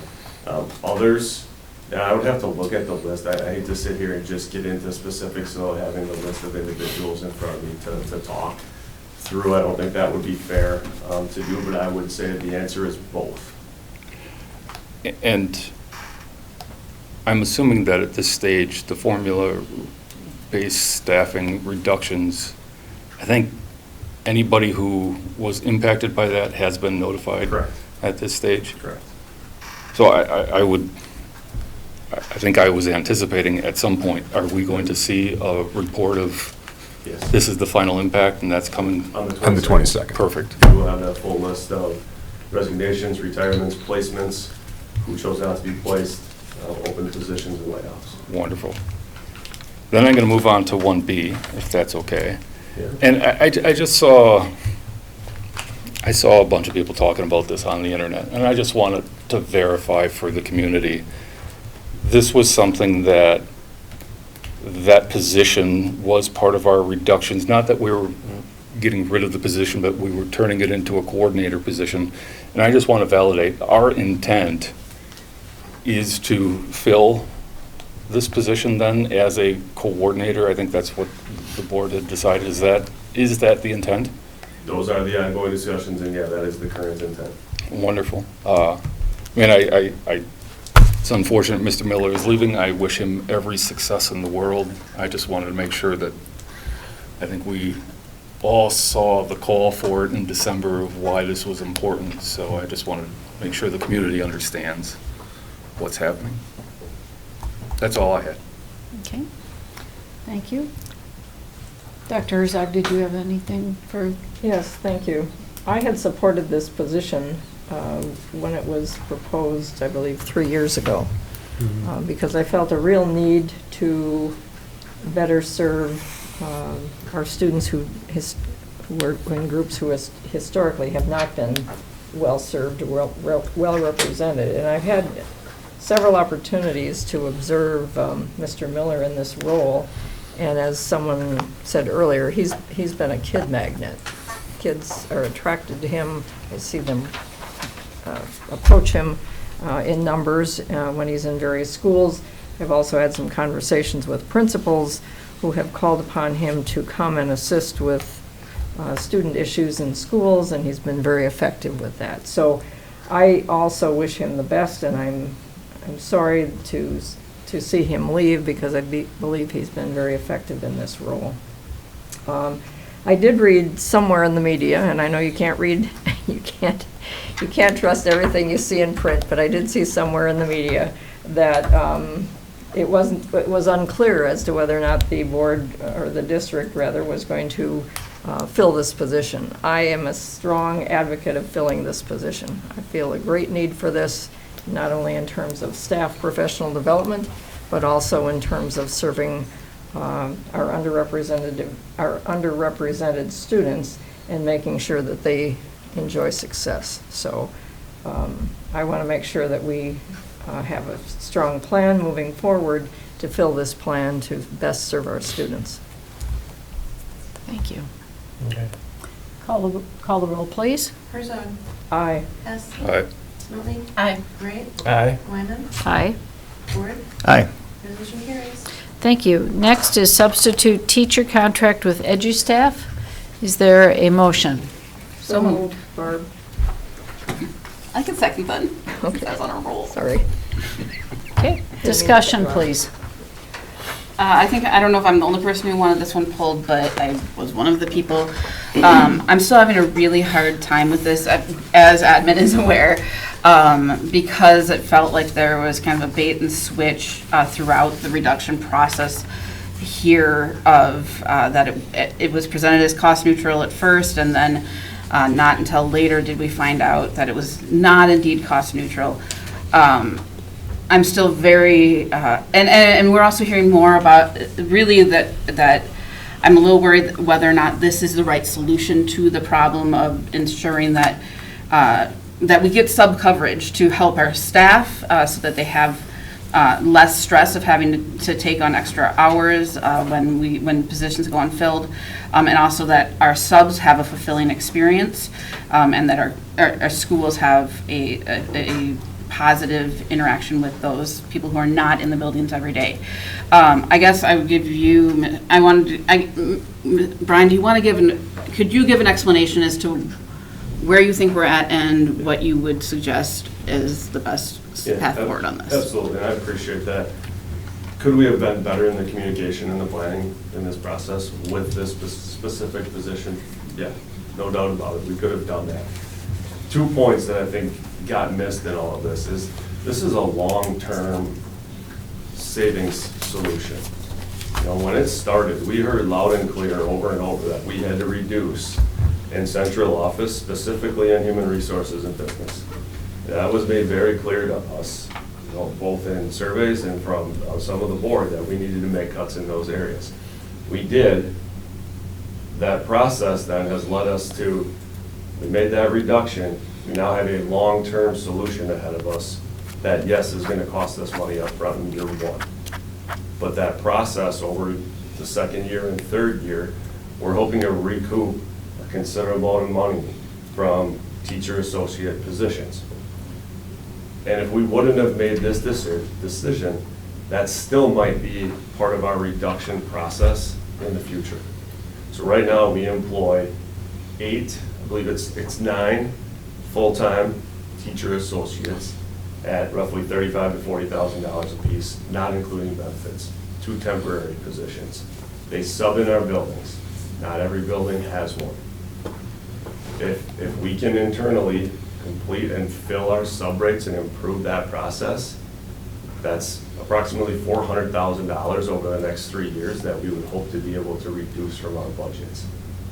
Again, that may happen based on the cards we have to play with the reduction process, whether or not we go to this staffing model.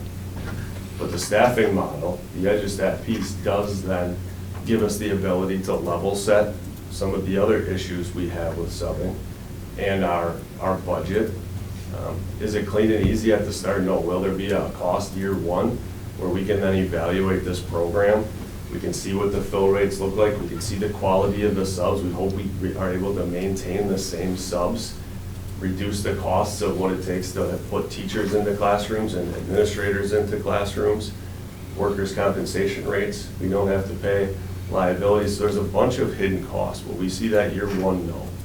Again, we heard it loud and clear that we had to make reductions in central office and HR and business, and we made them with the plan of we can do this and save money over a period of time.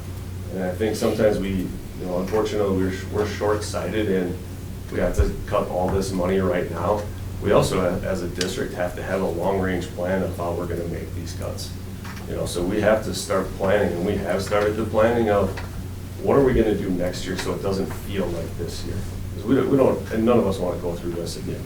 So what are we going to start doing now to make sure this is a much easier, smoother transition in year 2 and 3 and 4 and 5, so we don't have to have this type of feeling year over year. And this is one of those positions where, yeah, there is some uncertainty with this. We have great references, but regardless of what we do, subbing is going to be a continued conversation and an issue in this district.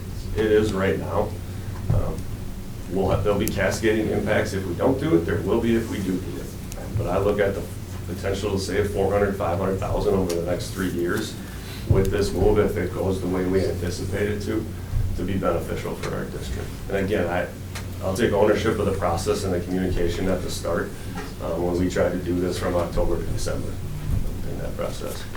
And then some of our hopes with the increased fill rates and with our current employees and what they take on with their missed preps and their missed lunches is that with those increased rates is that they'll continue to have those. They'll get their prep times and they'll get their missed lunches. And then the first year we can look at the effectiveness of those fill rates, and then that way we can look at the current in secondary is we require that they have their first 8 hours of subbing. We require that at no additional pay. So the first year we would ask that they still have those 8 hours of required subbing hours, but maybe year 2 we could take that off of their plates.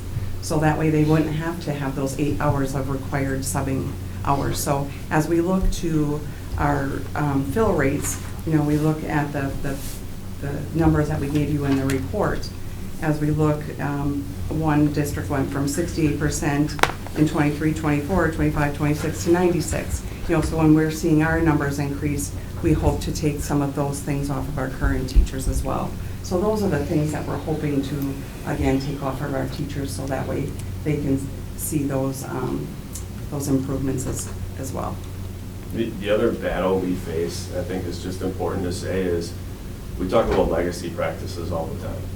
Things we've always done that people have gotten comfortable with or are accustomed to that aren't good practices. And this is one of those areas where we have fluctuating sub rates. We pay certain subs at a different rate. If you've been a principal in this district, you might get a higher rate than somebody who's new. If you're a certain position, you might request a higher rate to come in and sub. That creates inequities across our system, unequal pays, where then it's hard for us to budget because we don't know all the time what is coming in and what is coming out from a financing standpoint. So that those legacy practices, whether it's how we staff, how we do subs, how we budget, are all things we're looking at, and they're all hard conversations with people because people have become accustomed to those things and they're used to it, and it's not their fault, but it's sometimes we just have to make those changes and we'll move on from it. And that's a difficult thing to do, but sometimes it's a necessary thing to do. No, oh, sorry, go ahead, Tim. You go ahead. Well, no, I know, Brian, I had emailed you, some questions that constituents had asked me, and I guess I'll just kind of roll through them here, if you don't mind. The contract rate that's locked in? Yeah, 3 years, correct me if I'm wrong, at 26%? Yes, and as long as our contract continues with them, so our first is 3 years, and as long as we continue to contract, it will stay at 26%. So as we continue to extend that, it will stay at the 26. Okay, okay. And if we wanted to get out of the contract? 60-day out. No penalty? Correct. Okay. Does EduStaff offer a guarantee on fill rates? They do not.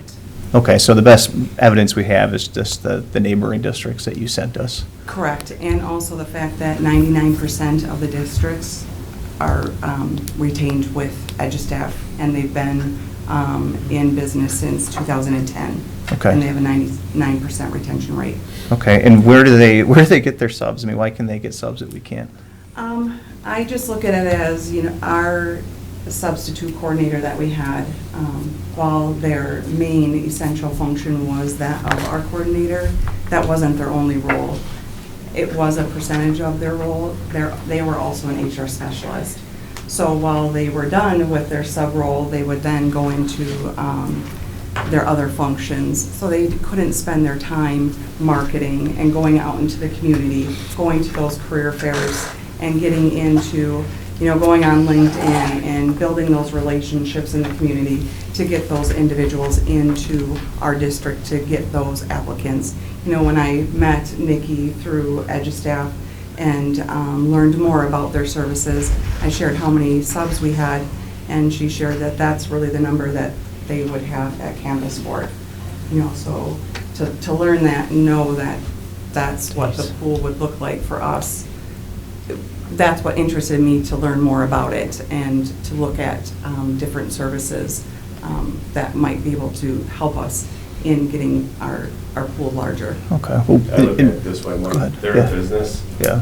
The more subs they have, the higher their fill rate, the more money they make. So they have a higher motivation to fill and the resources to go recruit, pluck from other districts, do all those things that we might have not have the manpower to do. One more question someone asked me. So if I'm a teacher and I'm sick, am I calling EduStaff or am I still calling the district? The district. Okay. Correct, and we would have a dedicated district manager that was built into the contract. Okay. That they wouldn't be supporting any other surrounding district Okay. with Oshkosh. Okay. Thank you. Well, Tim? I think I am similar to Molly, but from a slightly different perspective. I'm a little frustrated, not in how we got here, because that I understood, but now I'm going, now that we are here, I feel like we haven't done enough, because now we're forced or looking at voting on something where we're spending $300,000. And I understand that hopefully with the fill rates going up, we can save that by eliminating teacher associates because we don't need them anymore, not that we want to eliminate them. And so my question is now, with $300,000, what can we do? Can we do something? And given that, Sabrina, you just said that actually our person that was doing this, that wasn't what they were solely concentrating on, I go, okay, we were spending $95,000 on that person, but that wasn't their sole job. So what happens if we spend now $200,000 on staff to do this job? And maybe we could save $100,000 and get the same fill rates. And I'm going, it's kind of like the 4K thing. If we go to 21 and a half students on those 18 sections, that's $180,000. And we're sitting here looking at budget reductions, and in my mind, I think we've got to look at everything for an opportunity for savings so that we're not eliminating more teachers, we're not eliminating the music program. And so I feel like at this stage, I understand we did an RFP and we got 2 bids, and now we're sitting there with 300,000, and I think, is there something else that we could do for less money? And maybe that's us staffing it with, say, 2 FTE just dedicated to bringing in more. Maybe that's the solution, and that would save us $100,000. So I can't get behind this. I do appreciate the 60-day out. That makes me feel better, but it's just, it's different when we are now talking about a $300,000 expense. I think we've got to look at other options. So I won't support this one. Brian, do you have a response to that? I'm not sure what the question was, other than, hiring additional staff versus contracting out. I think contracting services in some of these areas is going to be the way that education looks going forward. When we talk about our staffing model, when we talk about the increased demands on human resources in our business department, some of the changes that are taking place within our structure already, I would be a little fearful. We don't employ subs, so when we're battling to get subs into our district at 5 a.m. and they have the ability to go, if we have a company like this we contract with, that's their employee, and they want to keep our contract, they're motivated to have our fill rates high in our district. I think that's a bonus to us. I understand what you're saying, Dr. Huss, and I can appreciate that. The teacher associate position, the impact of filling subs every day in that office. And we have to remember that there are fewer and fewer teachers going into this profession, right? I think the study just came out, 50% of kids leave the education field. Yeah. There's going to be fewer and fewer subs for us to have. It's going to be important for us to have a good fill rate to keep our buildings functioning.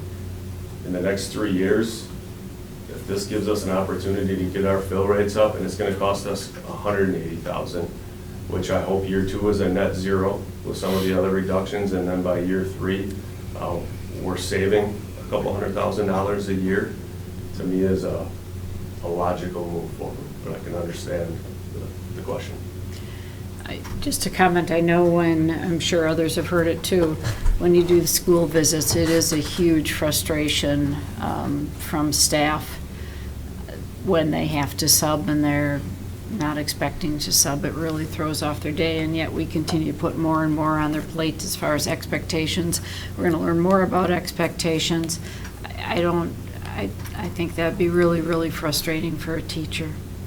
I took over part of the coordinator role, and I place the teacher associates every morning, and I now see the open positions every morning that aren't filled, so I can see their frustration each and every morning. And we're currently living in a world where subs get to pick and choose where they go. So they might only want to go to this school. We have schools that subs don't necessarily want to go to at the same rate.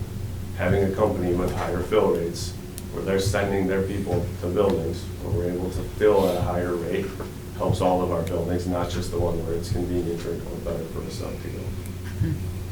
I just, only thing I want to add is looking at the references. I appreciate some of their fill rate numbers. but a lot of those are smaller districts. The 3 districts or 4 districts that I look at most closely from the information that was provided is Middleton, Cross Plains, New Berlin, and then like DeForest area, or it's bigger school districts, and Middleton Cross Plains in particular is the one that matters to me. That is a district that we, in my view, should strive to be like and exceed how they do business.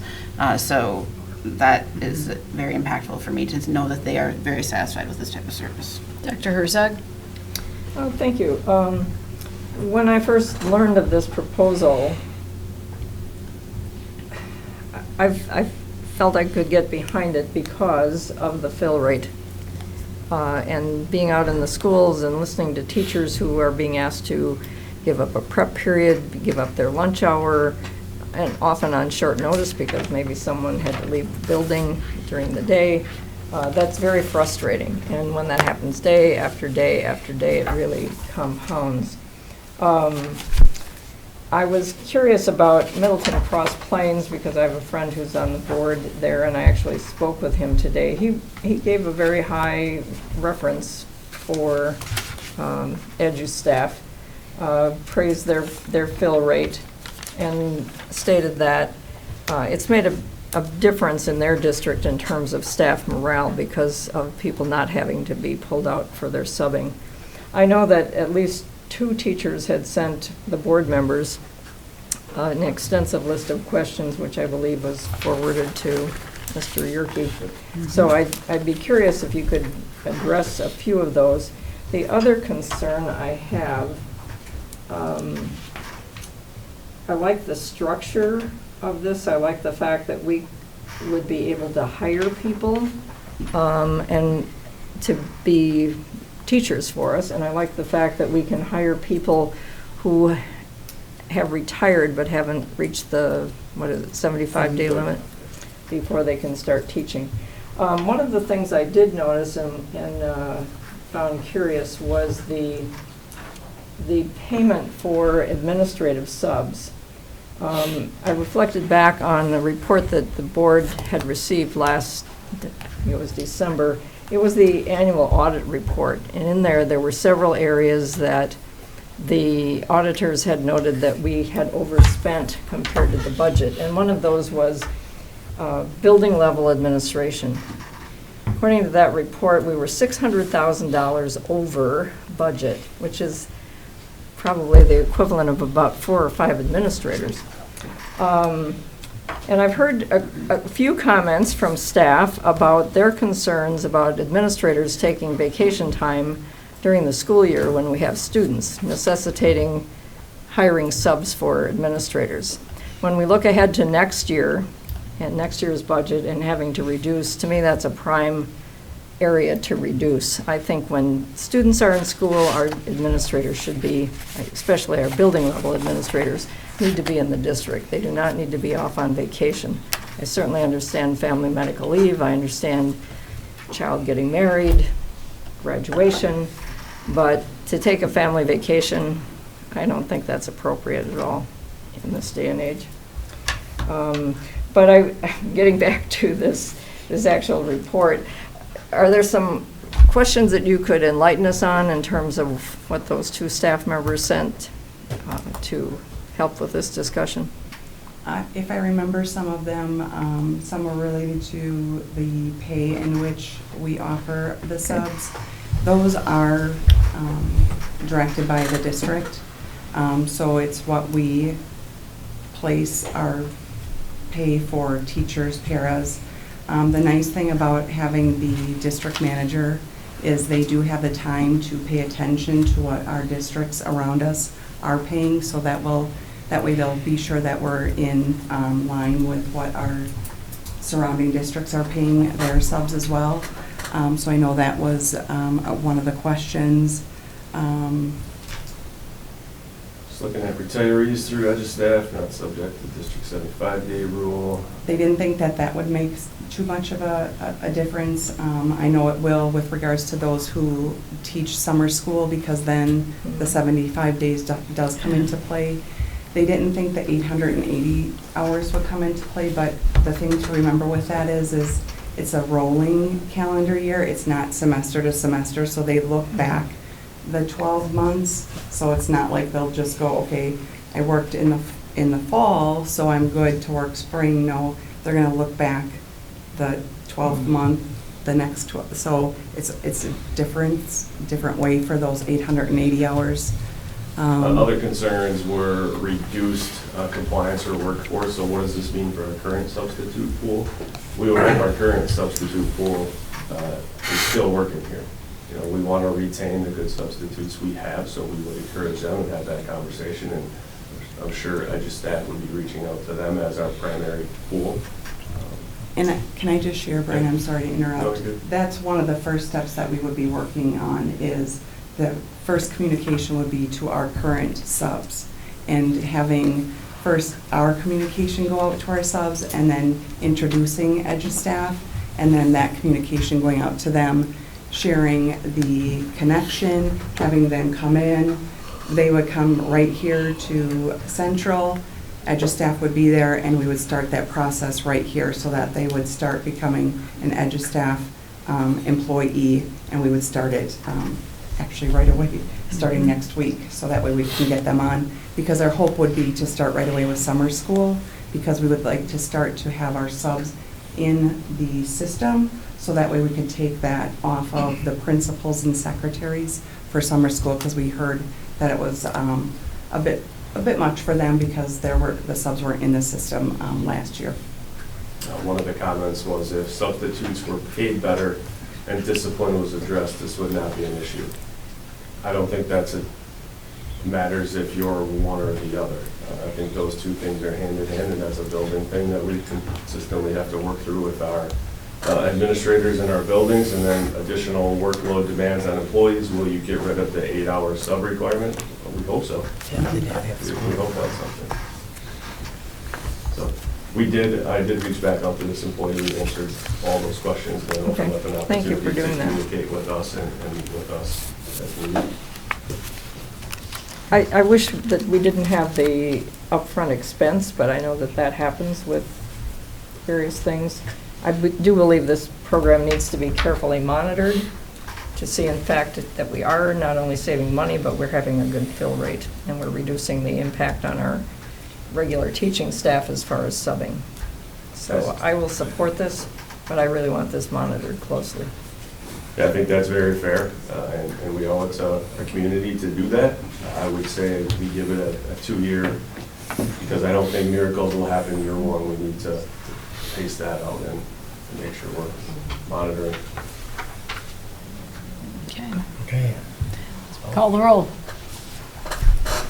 Hess. No. Smeltley. Yes. Wright. Yes. Wyman. Aye. Ford. Aye. Herzog. Aye. Resolution carries. Yeah. Ladies. Thank you, guys. Thank you very much. And our last one, individually considered, number 4, Carl Traeger Playground Equipment and Surfacing Project Contracts. Thank you very much. Thank you. Thanks, Brian. So moved. Second? Discussion. This afternoon, somebody reached out to me and pointed something out, and I didn't have an answer for them. And that is, when I look at the bid tabulation, and I look at Lee Recreation and Adventure Turf, that's what's being proposed, comes out to $118,000. But Gerber Leisure, if they did both, it would come out to $806,000. So we're looking at $818 versus $806. We're looking at a savings of $11,600. Why are we not going with Gerber? That's a question I would need to sit with Jim Box and have that discussion. I haven't had that with him. My assumption would be, as a district, we're typically primary low bidder. And when you stray from your practice on low bidder, you can open yourself up to second guessing from whether it's a building contractor or a playground. And we've typically supported low bid. but we're not supporting the low Yeah, bidder. It's not, that's not the low bid. Right. Lee Recreation, yeah. So it's, and we can get back to you on that. I think it's looking at also just history, you know, working with that company also, and their reputation across the state. So I can talk From a to Jim cost standpoint. Fox and get that answer for you. Should we hold We've off used- on this one then? Yeah, implementation wise, I mean, if we come back on the 22nd. Yeah, that's gonna be in June, so it'll be okay. Okay. We're going to hold off on that one till the 22nd. Thank you. Colleen, you got that? Yep. Okay. Okay, I think we have gotten through the consent agenda. Excellent. Any individually considered resolutions? We could just propose them now? What? No, I take that back. Request for future agenda items. I already sent an email for policy 0166, order of agenda, so that we could possibly move, since it's prescribed in policy, the order of agenda, I'm going to propose some ways that we could make it so public comments can be earlier, and I think that's can get out good. the Dodge if they want. Perfect. Announcements? Thank you. We'll be adjourning to executive session where we will have, we will be considering disciplinary data of a specific person and considering expulsion, and number 2, considering employment, promotion, compensation, performance evaluation of a public employee. Is there a motion? So moved, Barb. Second? Second? Oh, second. I'll second it. Boy, you are full of them tonight. I hope I don't get moved around to be over there and Yeah. have too much closer attention usually. Smiley? Aye. Wright? Aye. Wyman? Aye. Ford? Aye. Herzog? Aye. Yes. Yes.